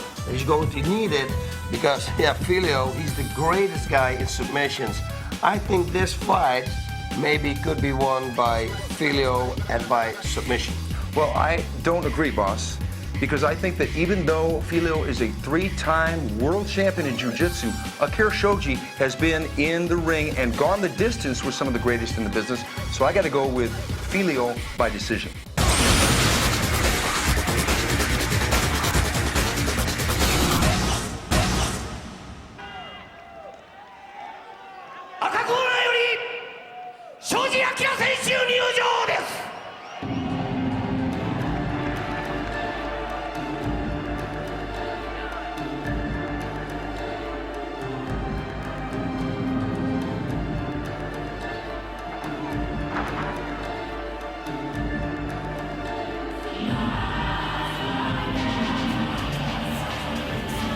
In the red corner, from Japan, Akira Shoji. And here he is, boss, the original Energizer mixed martial art fighter, Akira Shoji, with Josh Barnett in his corner. And he's holding a big flag there. It's a Japanese symbol for something. Unfortunately, we do not read Japanese. I don't even speak it and understand it, so we don't know what it is. Maybe somebody can later inform us. Shoji has been training at the AMC Pancration Gym up there in Washington with Josh Barnett and master instructor Matt Hume, and he really is going to need that training because his opponent, Paulo Filho, is not only, as I said earlier, a 3-time world champion in jiu-jitsu, but a 5-time Brazilian champion in jiu-jitsu. But Shoji, to me, in this fight, upon looking at him, is in the greatest shape of his life. And there is one of his teammates there at AMC Pancration, Bob Sapp. Do you think he rolled with Bob Sapp? I hope not. That made him so thin. Maybe he gave some pounds to Bob Sapp or something. Whoa, yeah, he looks totally different. Both these guys are built so similarly.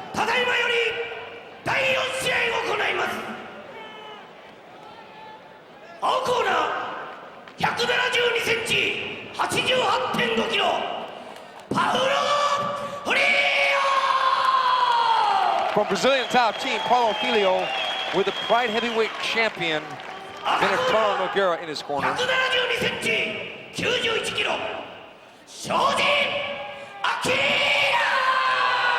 Akira Shoji. On paper, this is billed as Jiu-Jitsu versus Jiu-Jitsu. Shoji has met a number of Jiu-Jitsu practitioners, including his first fight ever, which was against Renzo Gracie, which he got a draw after 30 minutes. So we know Shoji can go deep into the fight, whereas Paulo Filho is 4-0, 1 by submission, 1 by KO, and 2 by decision. This fight's going to the ground. Yes, but on the other side, I don't think so. I think Shoji, if he's smart, he's keep the fight standing up, and he trained hard in AMC kickboxing on kickboxing. And don't take the fight to the ground because this guy's a master. Although Shoji is very good in escaping and submissions himself, there's more chance, I think, with the standing up game here. You know, I think you're right because he stopped Khalid Ismail standing up with punches. Yeah, I think that's his game. It's got to be. Because he had a good right hand, you remember? It was a wild one, but it was like an Igor Vovchanchyn right overhand that he had. There's Bob Sapp there looking on. Yeah, he does have a good overhand right. As a matter of fact, he's like a miniature Igor Vovchanchyn. Yep. Not quite the puncher Igor is, but the body type. Yeah, and God knows what he did at AMC. He trained a lot. Striking, obviously, more than here in Japan. That's one thing for sure. And they have better caliber strikers too there. And they're locked up, dealing with the takedown. Now, Filho is an expert at takedowns, but having problems getting Shoji in a position to be taken down. Yep, I think that's exactly the game plan. Like I said, Shoji is going to stop it and see if he can knock him out. Filho's going to get the takedown. It's going to be dangerous for him. Filho is a dead ringer for a guy he's trained with extensively, Ricardo Arona, but he said that even though they're really good friends and they look alike, they're very different. Filho has also said that he would love to have a match with the shootbox's Anderson Silva because he considers him to be one of the best. And Filho really trying for the takedown, and look who's back. But Filho turns over and is going to try to get guard here. As I said before, this one was definitely going to go to the ground. They're going to restart it in the center, I bet you. Because not a lot of people can see exactly what's going on here now. So that's about to happen, I think. Look at Shoji's base, huh? Well, now he's got the close guard here.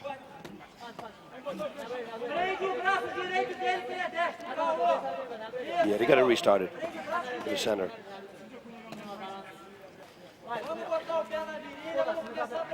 It's interesting because Shoji credited Maurice Smith for really improving his overall physical conditioning. But he had this to say about Matt Hume, the head instructor over there at AMC. He said he's... Armbar. There we go. Oh, he's got him! He got him! Paulo Filho! Unbelievable. Quick as lightning! Armbarred Akira Shoji! And he set it up like it was for the other arm, and then he took the other arm. Watch the replay. This was perfectly masterful, beautiful. I thought he was going to armbar the other arm. It was crazy. Akira Shoji has tapped out for the first time in his mixed martial arts career. We knew Filho was good. We didn't know how good. And there he is. That's good sportsmanship right there. Shoji has got to be terribly disappointed by this. Look at this. Look how short the move was. 2 minutes, 48 seconds into the first round. Going for this arm. Now you think he's going for the right arm. He switches it over and bang, he's going for the left arm. Beautiful. And it was 2 minutes, 48 seconds of round number 1. Whoa, and it's tight. And he tapped for a while. Shoji was also caught by the rope here. Yeah. He couldn't pull it out because his hand was caught in the rope. Yeah.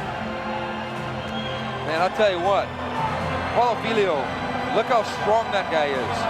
And with that body type, he's going to be hard to stop at 185 pounds. Now we got, what's up with the Pride Fighting Championships 185-pound division? We got Sakuraba, we got Pele, now we have this guy.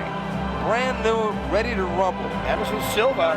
Anderson Silva and this guy. That's 4 fighters right there that are phenomenal at 185.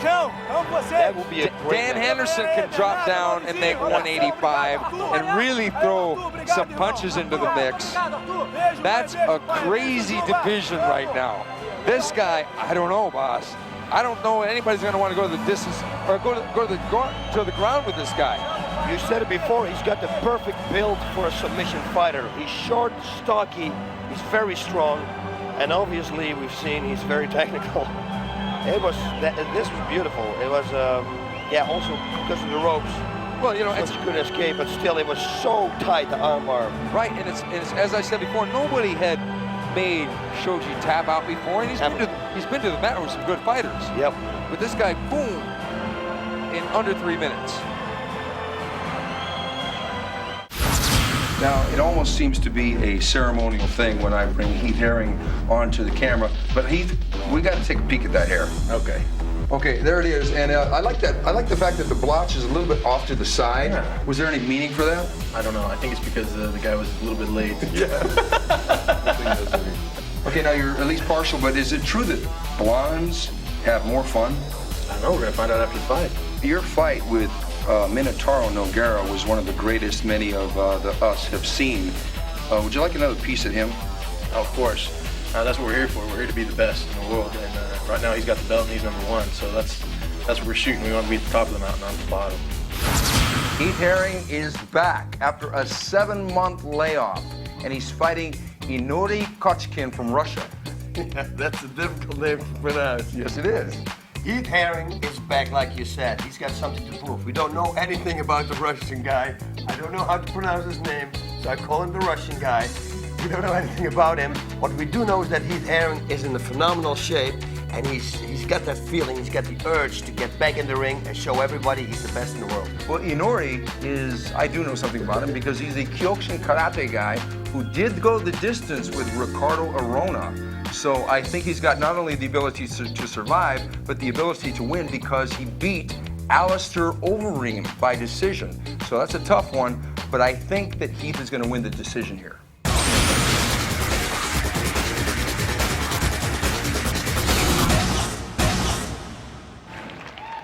TCH, Texas Crazy Horse, Keith Haring.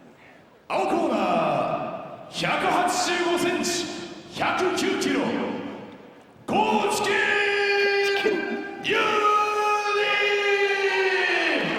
He is from the Russian top team. He is Igor Kotchkin. 赤コーナー184センチ110キロ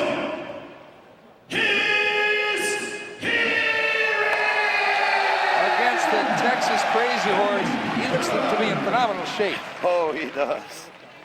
This could be a very short match. But the Russians are tough, that's one thing for sure. I got to tell you, Keith Haring is just chomping at the bit to get back into the ring after that 7-month layoff. He's been going crazy. He was shadow boxing in the restaurant, showing us, I'm going to do this, I'm going to do that. I mean, I've never seen him like this. Whoa, he wants to go. Look at it. He's right away. Right at this guy, low kick. The guy tried his own kick. But he picked that kick off, and now he's blasting away.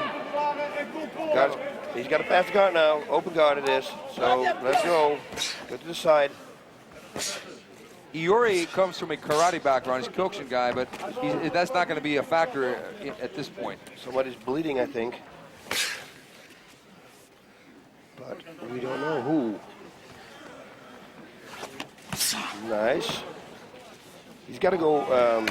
This is very difficult to finish somebody with strikes from this position. So he really got to try to break that guard and go to the side mount. Well, one thing, Kotchkin, because he trains with Andrei Koplov, who's really one of the premier grapplers in Russia, he's going to be able to defend in this particular mode. You're right, boss. He's got to basically get into the side mount like he's doing here and go for that key lock. I think that's yes, that's exactly what you predicted before. Yeah. Oh, what's he going for? Is he going? What's he doing? Oh, nice move. Knee! Look at that knee! Oh, another knee! He's outside the ring. Kotchkin can take a shot, though, man. Look at this, single leg. Single leg. Bang. Tripping him down, almost going into a triangle choke, passing out of it. He knows what the triangle choke is about because he went the distance with Nogueira right when nobody was able to.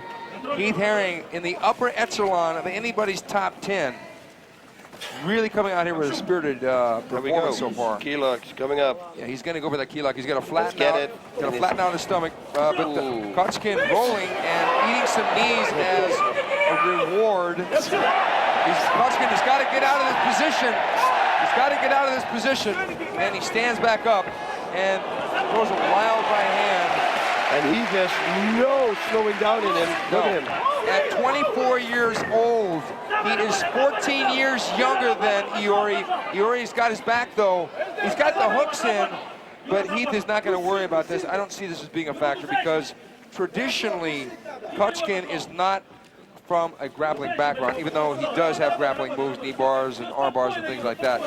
Heath is not going to really worry about this, I don't think. No, he could have escaped that by bucking up and then escaping the back door. Flip like he just did. Let's the guard. That's too bad. But he can break it again. The guard's open again, and Yes. Kotchkin going for the triangle choke. He pops right out of it. Beautiful escape. Into that side mount again. Knee. It's going to be knee, then key lock. Listen to this. Listen to the crowd. He needs also to knee the body. There you go. He hurt me. See? Because that will bring his defense down there. Nice. If there be a Heath Herring system, we are seeing it here tonight. Every move is trademark Herring all the way. And full power. He doesn't hold back. Everything with power. But Kotchkin doesn't seem like he's out of the fight just yet. Oh no. Going for the key lock again. Hammerlock. No, he's got to go full side mount the ass, like what he's doing right now. And start raining the knees again, especially the left knee to the body will be real good. He came out in a blaze, and you know, he said 7 months off from no fight was boring. And he said he went to Spain and to Vegas to kill the boredom. Two nice places to go for vacations. Yeah. To kill boredom at least. Spain is like Vegas, but only in Europe. Ooh, that was a good move. He dropped that one down. Now, body shots. Oh, perfect. He's working it. There we go for the armbar. Oh, he's got the key lock, and this guy's going to be in trouble. He's got to bring his hand down. Yeah, because he just got his other arm trapped. You give up? No. You give up? He's got to bring the hand of the guy's arm in the same line of his shoulders as his shoulders. Then he can finish it. No, but he's so much stronger than this guy. You give up? I love when the guy says that, it kills me. Oh, what a big right knee. Yep, and now he's got to bring that hand down. Yes. No, almost. He had it almost. Good escape. Yep. I guess he didn't give up. No, and he's pushing him off. If I was Heath, I'd throw the right hand right here. This is heavyweight fight, guys. This costs an enormous amount of power, especially those takedowns and everything. They're throwing away the energy. Big time. An aggressive fight to be sure. Kotchkin coming in at about 230 pounds. Heath right around 250. Look at this. No, he can never do it. We're only halfway through, and Heath has just put it to Kotchkin so much. Even though Kotchkin got his back momentarily, Heath got out and is just delivering a pummeling. Should try to go for the mount one time. He doesn't like the mount, does he? He likes that side mount key lock position. I know, but you know, let's see if he can do some damage from the mount and just start hitting him. You know he can hit. This is good strategy.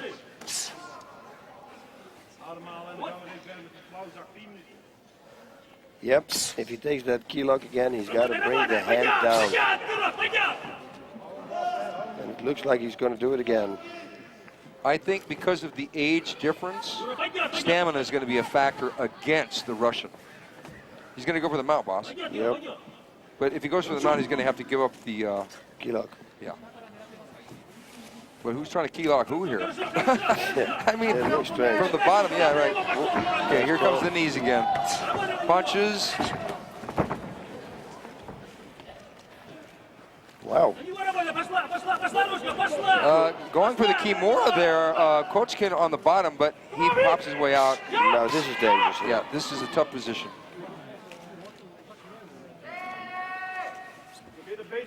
Yeah, crossface would be real good here. He'd put a crossface on Ikuri. Push himself out and King go for the shots. Ikuri is tough. Yeah, yeah, he is.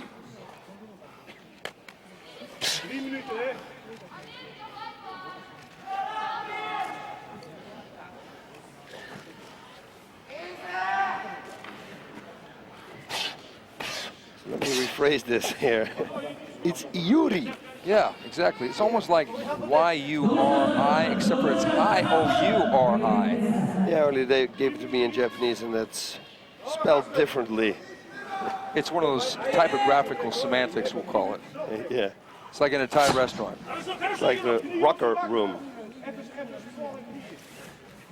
We've been in the rock room the last couple days at the Hard Rock Cafe, but I'm getting sick of eating there, boss. Yes, no more for us. Yeah, no more hard. Oh, nice knees. The fight is almost over here. These are the knees that can finish the whole fight. There it is. Whoa. There it is. A good call. A good call.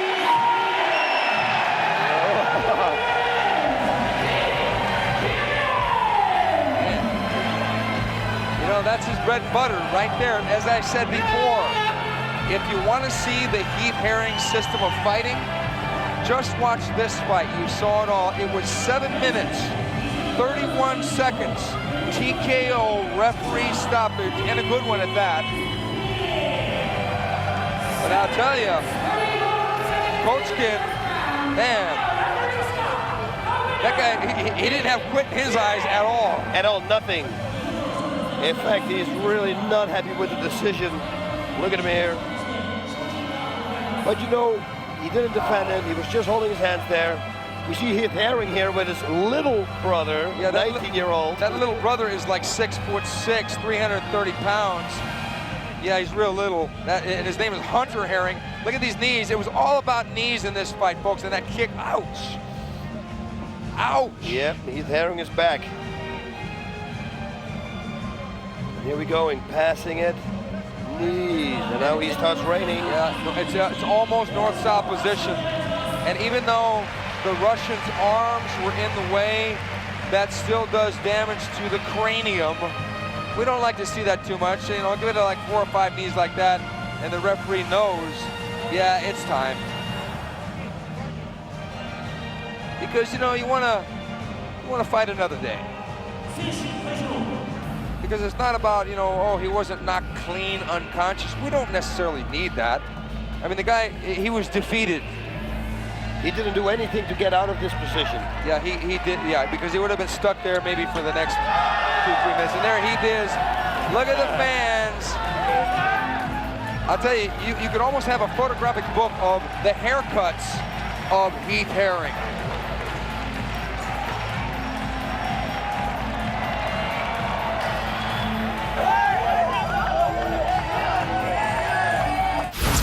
I want to ask you a question before. What do you do to stay relaxed? Yeah, that's my job. So if I'm stressed all the time, I'm gonna die quick. So I prefer enjoy it. You're an emotional man? Yeah, just with the latest. But the movies, when you would cry at the movies, like when you see E.T., you would cry? I wouldn't do it. Come on, man. Yeah. Say so, the real man, you just some tears in my eyes, but not a real cry. Oh, this next one is definitely going to go to the ground. We've got 2 of the premier grapplers in the sport. Mario Sperry, Brazilian top team, against Andrei Koplov from Russia's top team. Boss, your pick. Yeah, from Russia with love, they say. My pick, I really don't know who to pick right now because they're both grapplers, like you said.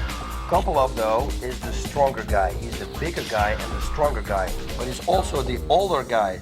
Is age going to be a factor? Stamina for sure is going to be a major factor in this fight. I think this fight might go to the decision. I think it's going to go to the decision also, but I'm going to have to pick Sperry in this one.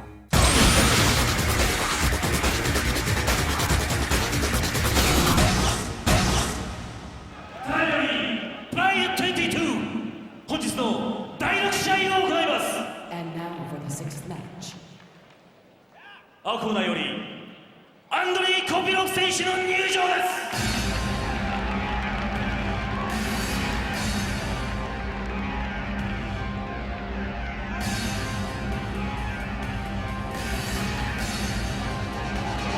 In the blue corner, from Russia, Andrei Koplov. Okay, Andrei Koplov could easily pass for an accountant or somebody's father. I don't want to say grandfather because he's, you know, only, what, 37 years old. But this guy goes to the ground and grabs your leg. Man, you better get out of it quick because he's a master of Sambo. Yeah, he's going to try to snap it off. 37 years old, you say, huh? 37. Wow. 37 years old. He is a veteran of the Rings organization, had a classic war with Nogueira a few years back. 第6試合を行います。青コーナー187センチ、120キロ。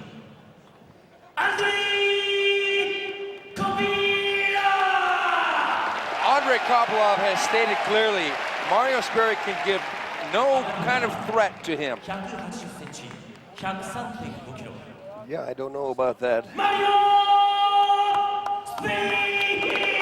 Well, we're going to see if stamina can play a factor, because even though there's only 1 year difference between the two guys, it looks to me, if body types are not deceiving, that Sperry may have the better cardiovascular. What is the weight difference here? Because it looks like a lot of weight difference. It's got to be like close to 50 pounds, but that's not 50 pounds of necessarily muscle. I know, but it's 50 pounds laying on top of you, if he lays on top of you, that is. Yeah, that's true. Well, on paper, it's Brazilian top team versus Russia top team. Jiu-Jitsu versus Sambo. I'm betting that Sperry's going to want to fight this fight for a while standing up. Ready, go! There we go. Ooh, big right hand dryer. That one was real relaxed, but it looked powerful. The Koplov is like a great big bear. Koplov, Nice right hand, you know, and Koplov with the shot. That means he got hit. That's right, and he got kneed right there. Koplov, this is his Pride debut, and Sperry standing back up. It's so funny because when Sperry comes into the auditorium in his ring entrance, he's so relaxed, but right now he's on fire. Whoa, look at this. Yeah, good defense by Koplov. Sperry tried a cartwheel jump over, but it didn't work. Sperry wants to pass the guard in mid-air and then get the side mount, it looks like. See, that's the thing. Sperry's moving non-stop. Look at this. He'll try to finish the same way as he did with Igor Vovchanchyn, but that's not going to work. It's not going to work. This guy's too good at submissions. At submission, Sperry really pressing the action. He's got to try to pull that leg out. Yeah, here we go.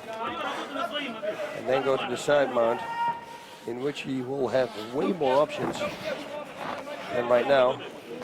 Well, with both these guys coming from ground fighting backgrounds, it's no surprise that they're on the canvas. Yeah. Sperry dictating the action now. As I said before, the cardiovascular element is probably going to play a factor in this fight. So you're going to probably see Koplov save his energy. Yeah, and Mario, his last fight was, he lost that also on stamina, so. But he didn't lose it much by stamina. It's just that he was fighting a guy who was like 21 years old or 22 years old in Ninja. And that was a phenomenal fight. And Sperry just lost to the younger kid that particular night. Almost submitted him a couple times, but Ninja was able to get out. Ninja's ridiculously conditioned fighter. Doesn't look like it. Yeah. Now Sperry in the side mount. But I think that Koplov is just going to have such good defense. It's going to be hard for Sperry to get him in a submission hold until he gets tired. Yeah. Yeah, I would think this fight would go to the round number 2, and they're finished. But you don't know. With Sperry, look at this, look at this. Look at that. Koplov almost flipping him over, but aborting the attempt and going back to bottom position. See, the good thing about Mario Sperry is he doesn't fall back in his guard. Right away, he holds the knee from Koplov, and he makes sure that he cannot pull the full guard. These are not real power. That was a good punch, the last one. Koplov is partially deflecting those by keeping his arm out to the side. So Sperry had to hook his punches, and only the last one, as you said, boss, got through. It did any kind of damage, but. Also some body shots. Yeah, Sperry looking to pass the guard again. And doing it by setting him up with punches, which is very unique, especially for a ground fighter. He's passing it now. Pull that knee up, right knee.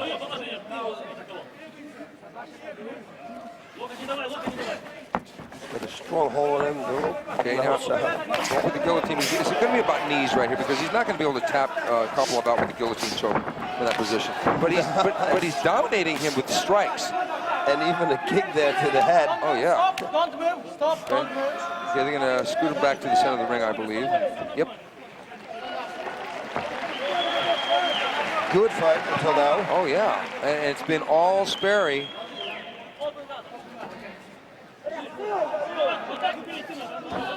It's about speed, and Sperry has been so much faster, not only in the standing element, but especially on the ground. Look at these punches just blasting away. Sperry, I've never seen him fight this aggressively. Yeah, that's why the last loss, always a lose from somebody, it will help you in the next fight. You will get in better shape, you will work on the mistakes that you made in that fight that you lost, and you will come back as a better fighter. I talked to Sperry the next day after he lost to Ninja, and he said that the left-hand Ninja hit him in the first round, kind of threw him out of the game plan. He didn't start to recover until the third round, and by that time Ninja had built up such a lead. And as we said so many times before, Ninja just doesn't slow down. If anything, he goes faster as the fight progresses. Yeah, I think he's in the Pride Fighting Championships the most well-conditioned fighter. He's non-stop. Yeah, Ninja is just, but you know what? I think Mario learned from that fight, as you said, and now he's fighting not like Ninja, but he's really being aggressive here and just blasting away. You should hit the body a few times too. Yeah, that's just me always. Oh, nice. Look at those transitions here. Beautiful. There's the knees. There's the knees. And it's, like I said, it's Koplov's first fight, and he's not really getting hurt, but he's got an awfully big head. Well, and it's going to be bigger like the way... It's going to have one big giant lump. I remember when Otsuka had that huge knot in his head from Vanderlei. Was it? Yeah, that was something very weird. It looked like an alien we were talking about. It did. It looked like Scanners or something, one of these crazy movies. Yeah. Hopefully Koplov won't have the same thing, because having no hair in that area, we're going to see it directly after he throws the knee. Yes. There's no hiding in there. Nope. Nice some strikes here. Mario is putting on a good show. He keeps working, sets everything up. He's playing a real good game here. Yes, he is. Look at this. Oh, no. Oh, nice. Oh, leg lock. And he got on. You see, he knew that he was going to go for the leg lock. He got the hell out of there. You think, no, you're not going to get... Oh, look at this. He's bleeding. And bad. It could have been... Was it a kick? Yeah, he kicked him. Kicked him in the face. Yeah, it was a good... But they're not going to stop the fight on a cut in the mouth. But, boy, he looks nasty. But I'll tell you what. Mario Sperry has really gone to school with Luis Alves, his Muay Thai trainer. He's really, because he was a master at jiu-jitsu already, but he's showing in this fight, hey, I'm Mario Sperry, the striker. Here we go. There it is. Crack. We see it. Please, a different camera angle. Yeah. Look at how he fast gets out here. He thinks, you're not gonna stay. Okay, here we go. Oh, that camera angle just... And then look how Koplov wrapped him up and just, oh, man, he didn't close the trap quick enough.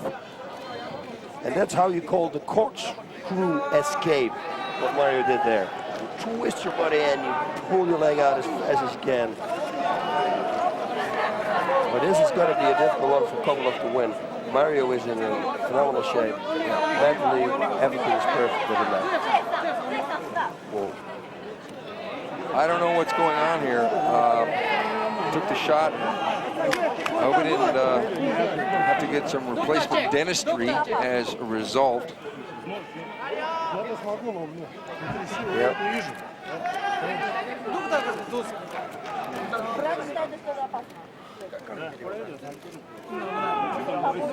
This break definitely favors Koplov, but it doesn't hurt Sperry. It recharges both of these guys. Yep, plus now he's got a target. It looks like Koplov may have had enough. Nope. He puts it in. Nope. It looks like now he has a target. Yeah, because wings. I don't know about white mouthpieces. No. It's not the right color. I'd have a red one. Red. Because that way, if you do get busted, I mean, you know. It doesn't look that bad. Or black or something, but not white. I mean. Oh, God. Fight's over. Fight's over. Yeah. Something wrong with him. He felt it also. He thinks it's total domination here. Mario Sperry. Beautiful fight. Man, Sperry just Punch kicking. he just blasted him right out of here. It was 6 minutes, 2 seconds, doctor's stoppage. So Koplov is ready to go again, but I hope he didn't lose one of his teeth. Yeah, me neither. 6 minutes, 2 seconds. That was a good fight.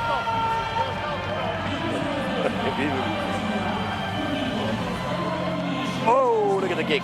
And look how fast he's gonna escape. Yo, get out of here. And we go again. Smack. That was a good shot. Good camera angle. It was a good kick. Man, Wow, Mario looked good. he looked really good. And this was against the guy that was really highly ranked in the Rings organization, a master grappler in his own right. Man, I'm telling you, I usually don't like rematches, but I would love to see a rematch between Ninja and Mario Sperry. Yes, me too. That would be a phenomenal fight. The first one was absolutely outrageous as it was, but Mario Sperry has not only jumped right back on the horse, but he has won the Kentucky Derby and just really kicked some major ass tonight. Yeah, he's been working, like you said, on his stand-up, and it surely paid off. Kicks to the head. Knees. His knees on the ground were phenomenal. Strikes, he did it all, the whole package. Completely rejuvenated. But the thing that really impressed me, boss, was his speed Yes. of everything. His grappling speed, his punching and kicking speed, the fact that he asserted himself and stayed relaxed, as they say in Brazil. Not relaxed, relaxed. Relax. But Uten.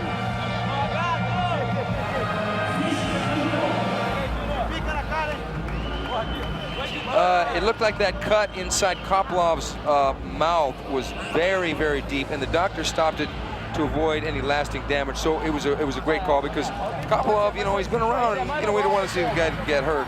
Yeah, he's not slurping, and you don't like. Yeah, you know, slurping.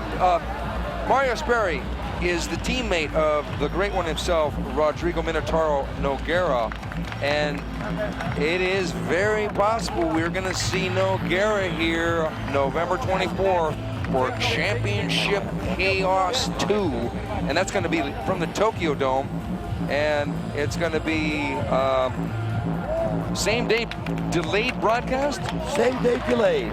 It is, we got the time difference here, like 16 hours with the States, but it's going to be exactly the same day, guys. So the only thing that you don't need to do is go on the internet for a couple of hours. It's the only thing. That's it. So November 24th, don't miss it, from the Tokyo Dome, Championship Chaos 2.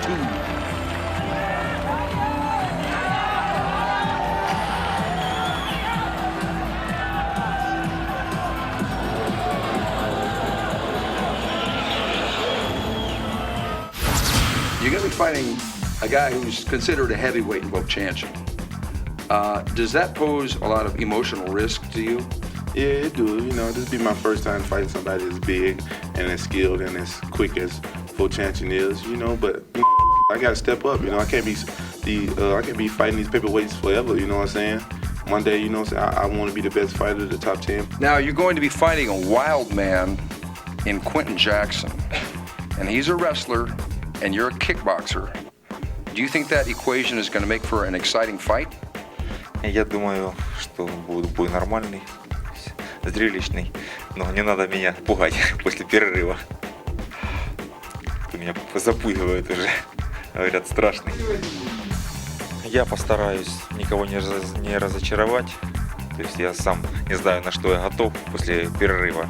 Я отдохнул, полон сил. Я думаю, что будет хороший бой. То есть приятно будет зрелище. Now, Quentin, it's been your punches that have been doing the damage lately. Would you like to just shadow box right at that camera and show Igor what he's going to be tasting tonight? Go ahead. Go ahead. Right there. Let me take the chain on. Give me the chain. I'll take the chain. Okay. show I'm going to take this chain. Oh, man. All right. I'm Go sure. ahead. Right to camera. I'm gonna show Igor what he'll be getting. You see that punch? Y'all see that? Everybody see that? And now for the main event for U.S. fans, Quentin Rampage Jackson, a man who does not know how to move backwards, is going up against Igor Vovchanchyn from Ukraine. Oh yeah, and this is also a guy who doesn't know how to back up. So there are going to be two forces slamming into each other. The key to victory for Quinton Jackson right here will be to take the fight to the ground. I cannot see him winning this on his feet, but you never know because he just beat a K1 fighter. But I'm going to tell you, I think that Igor has got the ability to use his weight against Quinton.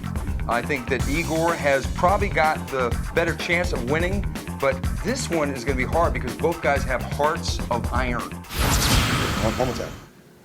Then he'll get that jab. He'll get that jab. Then you know, you want some more? No, that's fine. You go ahead and take that. You know. All right. Okay, there he is. He's Rampage. He's Quinton Jackson. Good to see you, brother. Oh, okay.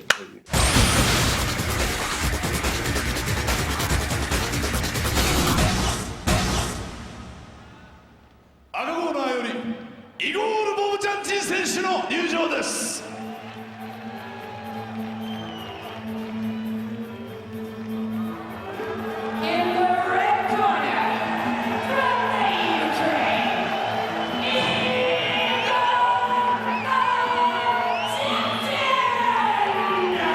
This guy has the hammer of Thor in that right hand, and after this 6-month layoff, he said he's just been doing nothing but boxing. That could be really bad news for Quinton Jackson. Igor is in some of the best shape I've ever seen him in. Yeah, he is for sure one of the lightest I've ever seen him. Actually, not the lightest. I saw him around 200 pounds a long time ago in Kiev when he did wailed through this tournament, beat everybody up. And but he is in phenomenal shape. He lost about 15 pounds since the last time he was here. Big-time crowd favorite, Igor Vovchanchyn. 第7試合を行います。青コーナー183センチ、102キロ、Quinton Rampage Jackson. Now this is taking the dentistry aspect of mouthpieces to a new level. Yeah, we got that Mike Tyson tooth out there in the mouthpiece. That's what he did, and that he told us before. Watch my mouthpiece.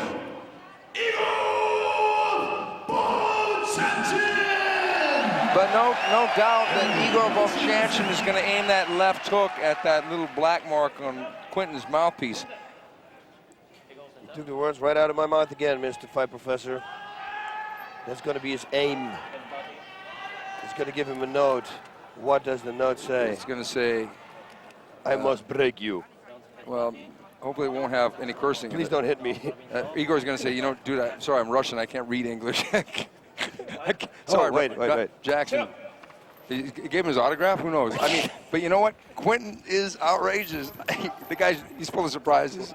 He's got his own way. He handed Quinton, handed Igor a note before the fight. I've never heard of such a thing. He looks at me and he blinks his eye and he smiles. Okay, let's hope he doesn't blink too much because you need to pay attention to what Igor's going to do. Quinton coming in and jabbing his way in.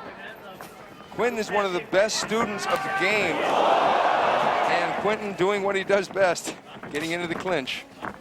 Yeah, but from there, he's going to slam him down, like he always said. Does Igor want to take Quinton down? Hey, he did it a few times without other opponents. This has been a really smart strategic fight so far for Jackson to get into the clinch with Vovchanchyn because, in a way, he probably doesn't want to stay on the outside with Igor because Igor has had a lot of experience and he's going to be fresh. And he wants to show the people something.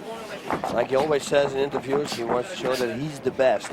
He wants to be the richest Russian fighter in history, make the most money in fighting. So you better believe that he's here to show something. Well, he's got one of the most extensive records in mixed martial arts. There, good call by the referee. It was a break. They weren't doing significant damage. Quinton's got, good low kick there by Vovchanchyn, letting Quinton know that there's more to the equation than his right hand. And a good knee there from Quinton, like answered by a good knee from Vovchanchyn. He's going to hook he's hooking his hands now. You know what I'm seeing in this fight so far, boss? Respect. Yeah. I'm seeing respect because if one of the other guys thought the other guy was weak at something, they would fight more aggressively, but they're not. They're turning this into a chess match rather than a brawl. Yeah, it's kind of like we saw with Don Fry and Ken Shamrock. Right.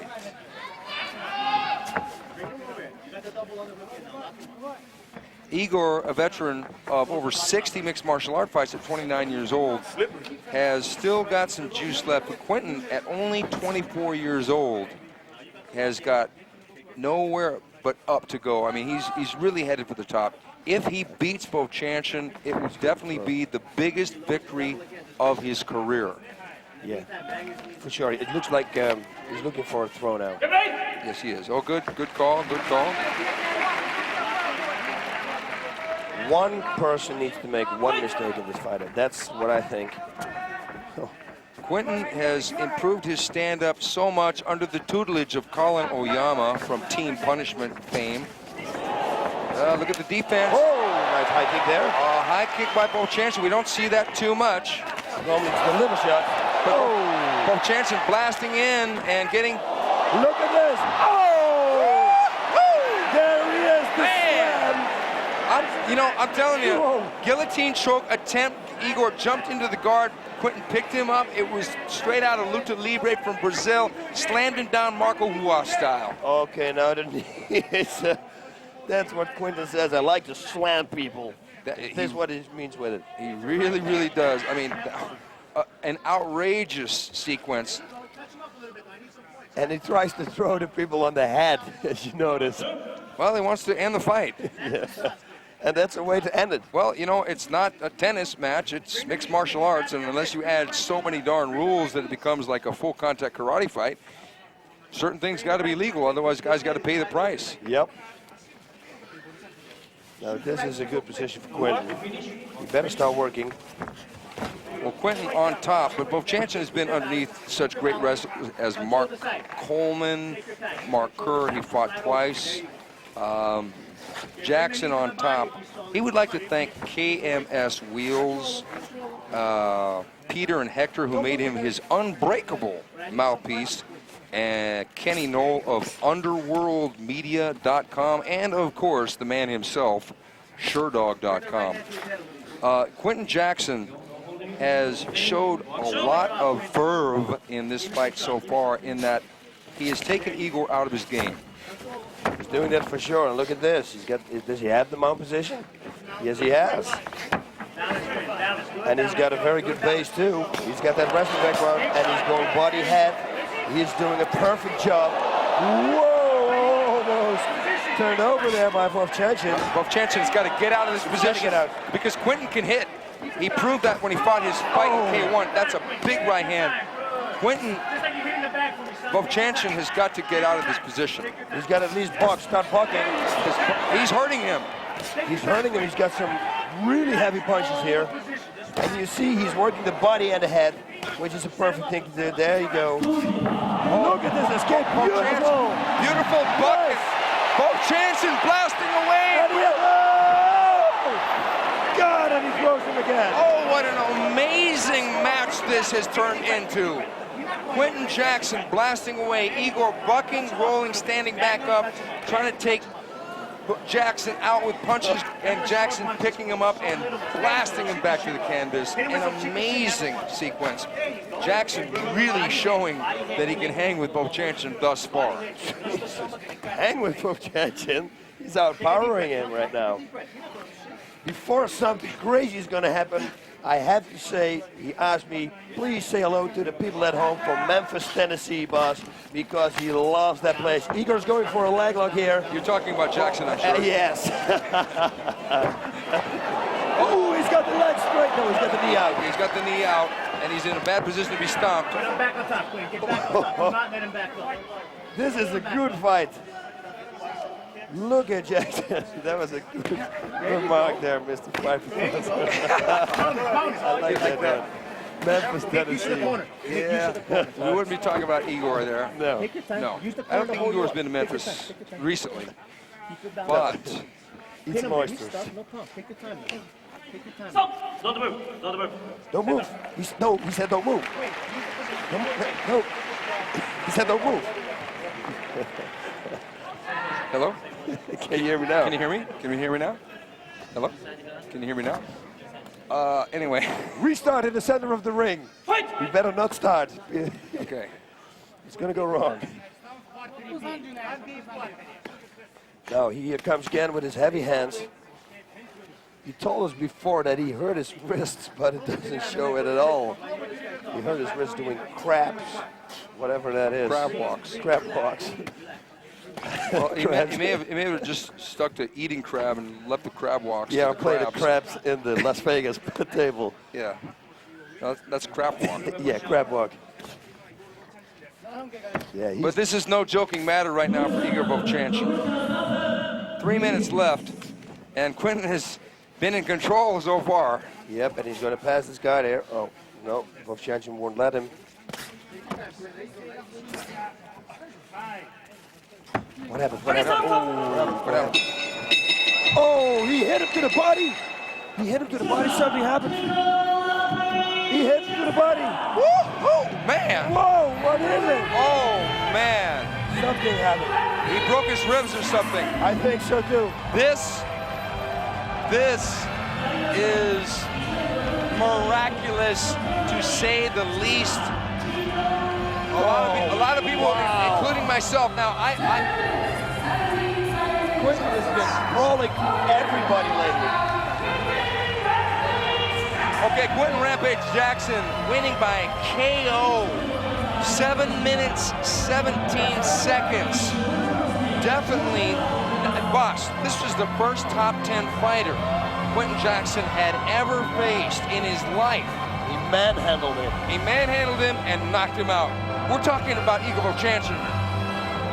I have no words. I've never seen anybody improve that much, that fast as Quentin Jackson. It was the day like yesterday when we saw him fighting Patricia Sakuraba. He impressed us there already, but the improvement that he made, it's unbelievable. He knocks out people in the K1 rules. Now we're going to see it. This man, if Quentin, I don't know, he came in at about 225, 230, right? But he still says he can make 205 pounds. Oh, it was a soft punch here. Yeah. Yeah, I think he broke a rib or something, and he hit that broken rib. He broke his rib. I wonder, there's the right hand, and maybe with the throw. Watch this, look at this. Maybe with the throw. Yeah, because let's see where he lands. Look at this. Oh, this was just, look where his head is. Oh, yeah, that could be it right there. Because he drove his head. Now, Vovchanchyn, Quentin's defense was unbelievable against the assault by Vovchanchyn. But Vovchanchyn pulled guard and got way high and blam. Oh, ouch. Man. He blocked almost every punch. Every punch. The high kick he blocked. Wow, man. This is really, really a phenomenal win for Quentin Jackson, because it's the way he won. He didn't come from behind. He was in control the whole time. Jesus, and at the first time, again with Sakuraba, he said just like to slam people, he slams everybody away. And he wins with slams. What about that, man? No question. This was the biggest win of Quentin Jackson's skyrocketing career.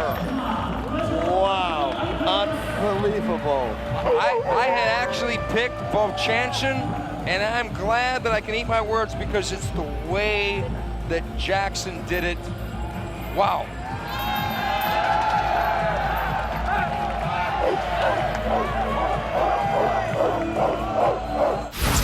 I am Grace. Boa noite. Shungo Oyama. Do you like him? No. Did he actually say something about a street fight to you? Ele falou que queria lutar, que queria brigar comigo. Se ele quer brigar comigo, ele pode depois da luta se trancar num quarto e a gente sair na porrada a hora que ele quiser. Sometimes it's a cliche when you say that two guys don't like each other and they're going to meet in the ring. But in this fight, that may be very close to the truth.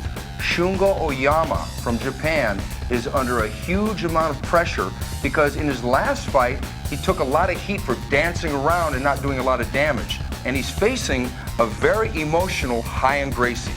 Yeah, because apparently Oyama said to the people here, everywhere in Japan, that he wants to fight him in a street fight. And Ryan took this really personal, so he's here to fight. And you know what? This could be a very explosive fight tonight. Maybe one of the best fights. I think that there's going to be a knockout in this fight. I don't know who to pick, though, because Shungo has thrown his big right hand on occasions in the past. And he's really going to have to throw that punch again to win back the fans. But Hyan is not going to want to lose. No, he doesn't want to lose because he already had his last fight was a loss here in the Pride. He wants to show the people in Japan that he's still there. So he's going to go for the knockout too. So I definitely predict a knockout. What is your prediction on the fight? Ganhar dele em minuto. I want you to look right into the camera and say Shungo and then say whatever you want. Shungo Oyama, vou quebrar sua cara, Shungo Oyama. Você parece uma mulher.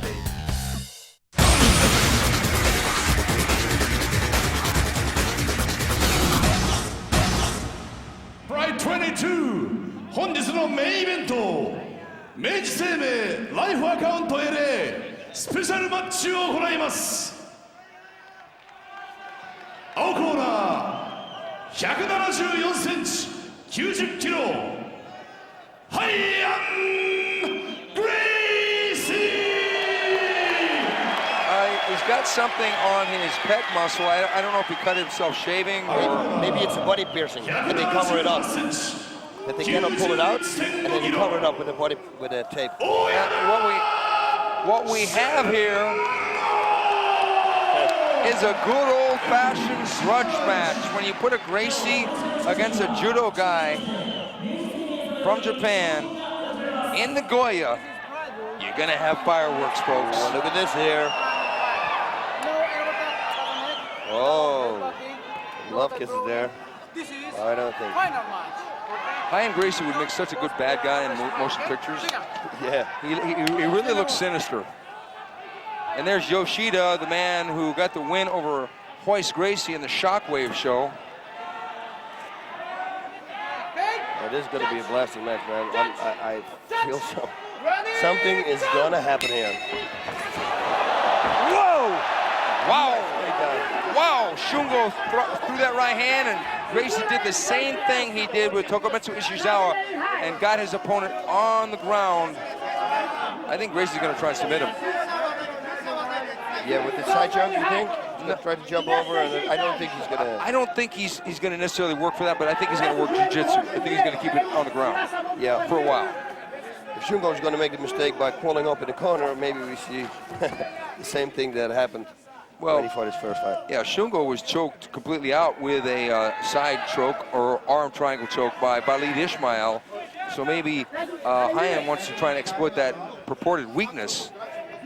And it looks like it's going to do it. Look at it. Yeah, it just needs to hop over, right? Yeah, that's it. Yeah, it really looks like it. He's going to jump suddenly over. Well, knowing that there's bad blood, do you think he's going to let go of the choke real quick or hang on to it? He's going to hang on to it like for his life. He's really going to stop it. The rope is there, so he cannot jump over. Look, he's going for it. Yeah, but he missed it. He's got the mount, though. Yeah, which is also very good. And let's see if he can get up and start throwing some punches here. I'll tell you. Quentin Jackson's mount is something else. Oh, nice reversal. Armbar coming. Armbar, he's got it. Oh my God, he's got it right. He's got to pull it out. He's got it. Oh. Wow. Beautiful. Beautiful armbar. Wow. He didn't tap. No, but it's hurting. But he's going to need some therapy on that arm, though. 1 minute, 37 seconds. Oh my God, I think that the referee heard it snap, maybe he stopped it because of that, because you see there's something wrong with his arm. Whoa! Fireworks, we thought it was going to be, and it was exactly what we thought.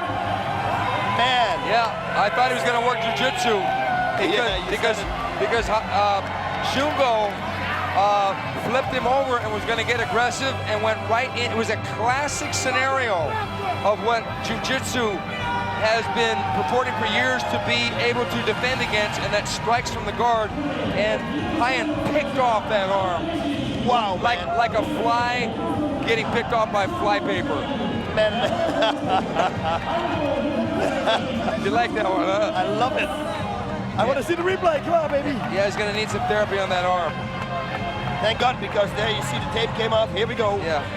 Look how fast this goes. Now look at this, and Shungo escapes the guard and makes a mistake with the punch. He jumps in, make this mistake, and now he gets paid for the mistake. Well, he left his right arm down after he threw it. And, and look at Ian. Ian is determined.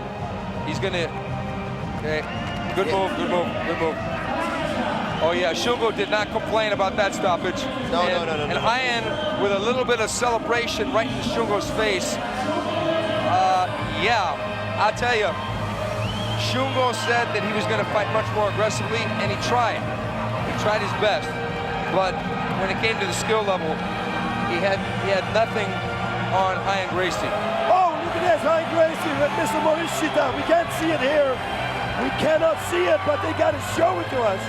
He's lifting up the president, now he's putting him down, and now it's too late. Ian Gracie lifted up the president of Dream Stage Entertainment in celebration. I'm sure that took Mr. Morishita by surprise. Oh my God, here we go. Look at this, the right straight, 1, 2, 3, right straight coming up, bang. Oh, but I cut your arm now. And he caught his arm, it was classic jiu-jitsu. And look at Shungo screaming in pain. The fight was over right there before he flipped over on his belly, really. Yeah, and Ian really wanted to make a statement here to Shungo for perceived bad blood between the two. Wow, Ian Gracie. I mean, now, so what's next for Ian Gracie? I don't know. We got a lot of options right now because he's there with the 190, 200 pounds. We got everybody to 200 pounds. Let's put him against, yeah, you name it. I don't want to put him against Quentin Jackson. No, that's too much weight difference, but he almost did that body pick, which the people in America didn't see with Mr. Morishita. Like Quentin Jackson did with Igor Vovchanchyn. Now, bringing that word up, Quentin Jackson, I would like to say a star is born, but in some ways, the first time Quentin Jackson ever appeared in Pride, he lost to Sakuraba, but a star was born then. But now, he is peaking at the right moment when he fought Vovchanchyn. He thoroughly dominated Igor Vovchanchyn, a fresh Igor Vovchanchyn. It was a star-making performance by Rampage. Rampage, I have no words. He went to K1, fight somebody on K1 rules, knocks that guy out. He's doing it all. He's slamming everybody down, wins by body slams. He tells the people that he's going to do it, but nobody can stop him. What is next for him? Who can stop this guy? I'll tell you what. It depends on what kind of weight he wants to fight at. Does he want to drop down to 205? He'd give Vanderlei Silva one hell of a fight. If he stays at 235, he's going to have problems with Nogueira, to be sure. But in some ways, Quentin Jackson is a miniature Bob Sapp. He is unbelievable strong, unbelievable strong. And congratulations. That was beautiful armbar. Excelente. But you were very Congratulations, good. Enzo. Congratulations, guys. Wow. What a night of action. Mario Sperry looked phenomenal. These Brazilians, what can you say about the Brazilian fighters? They are dominating the sport right now. Especially Mario Sperry coming back with kicks and punches and setting everything up. Oh, you got my leg trap? Let's start punching you and then escape that leg. He was unbelievable, phenomenal. I have no words. Mario Sperry. Now, speaking of Brazilian fighters, we have two champions in Pride. We have the Pride heavyweight champion, that's Minotauro Nogueira. We have Vanderlei Silva, who's the middleweight champion. So we're going to see if these guys are going to be stepping in the ring in November, and I mean November 24th. It's going to be Championship Chaos 2, coming to you live on tape delay broadcast.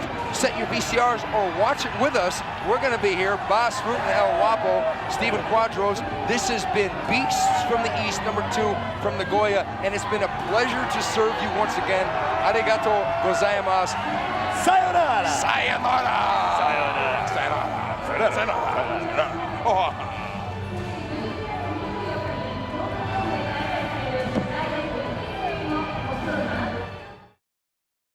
Who is the best looking fighter you ever faced in any kind of martial arts, in the ring or in a cage or on the street? I think that'd have to be you, boss. Oh, thank you very much, man. Thank you very much. Now, let's go to the fight of tonight. You're going to face this guy. I won that fight, right? Excuse me? When we fought, I did win that fight, right? We can be honest. Right. Seriously. Tonight, you got to go. Hey, okay, listen. Okay? There were judges. 3 judges. 2 judges were for me. 1 was for you. Ta-da! You do the math. Who was the winner there? Okay? It was very close. I give you that. But I was the winner. So let's go. Just be professional. And you know what? I just don't like to be touched. Could you just don't touch me? Okay? A woman will be okay because I'm a guapo. But a man. No, thank you very much. So let's go back. Okay, Ohara. But I told you not to touch me, okay? Jesus! Do not touch me! We got you guys. We got you.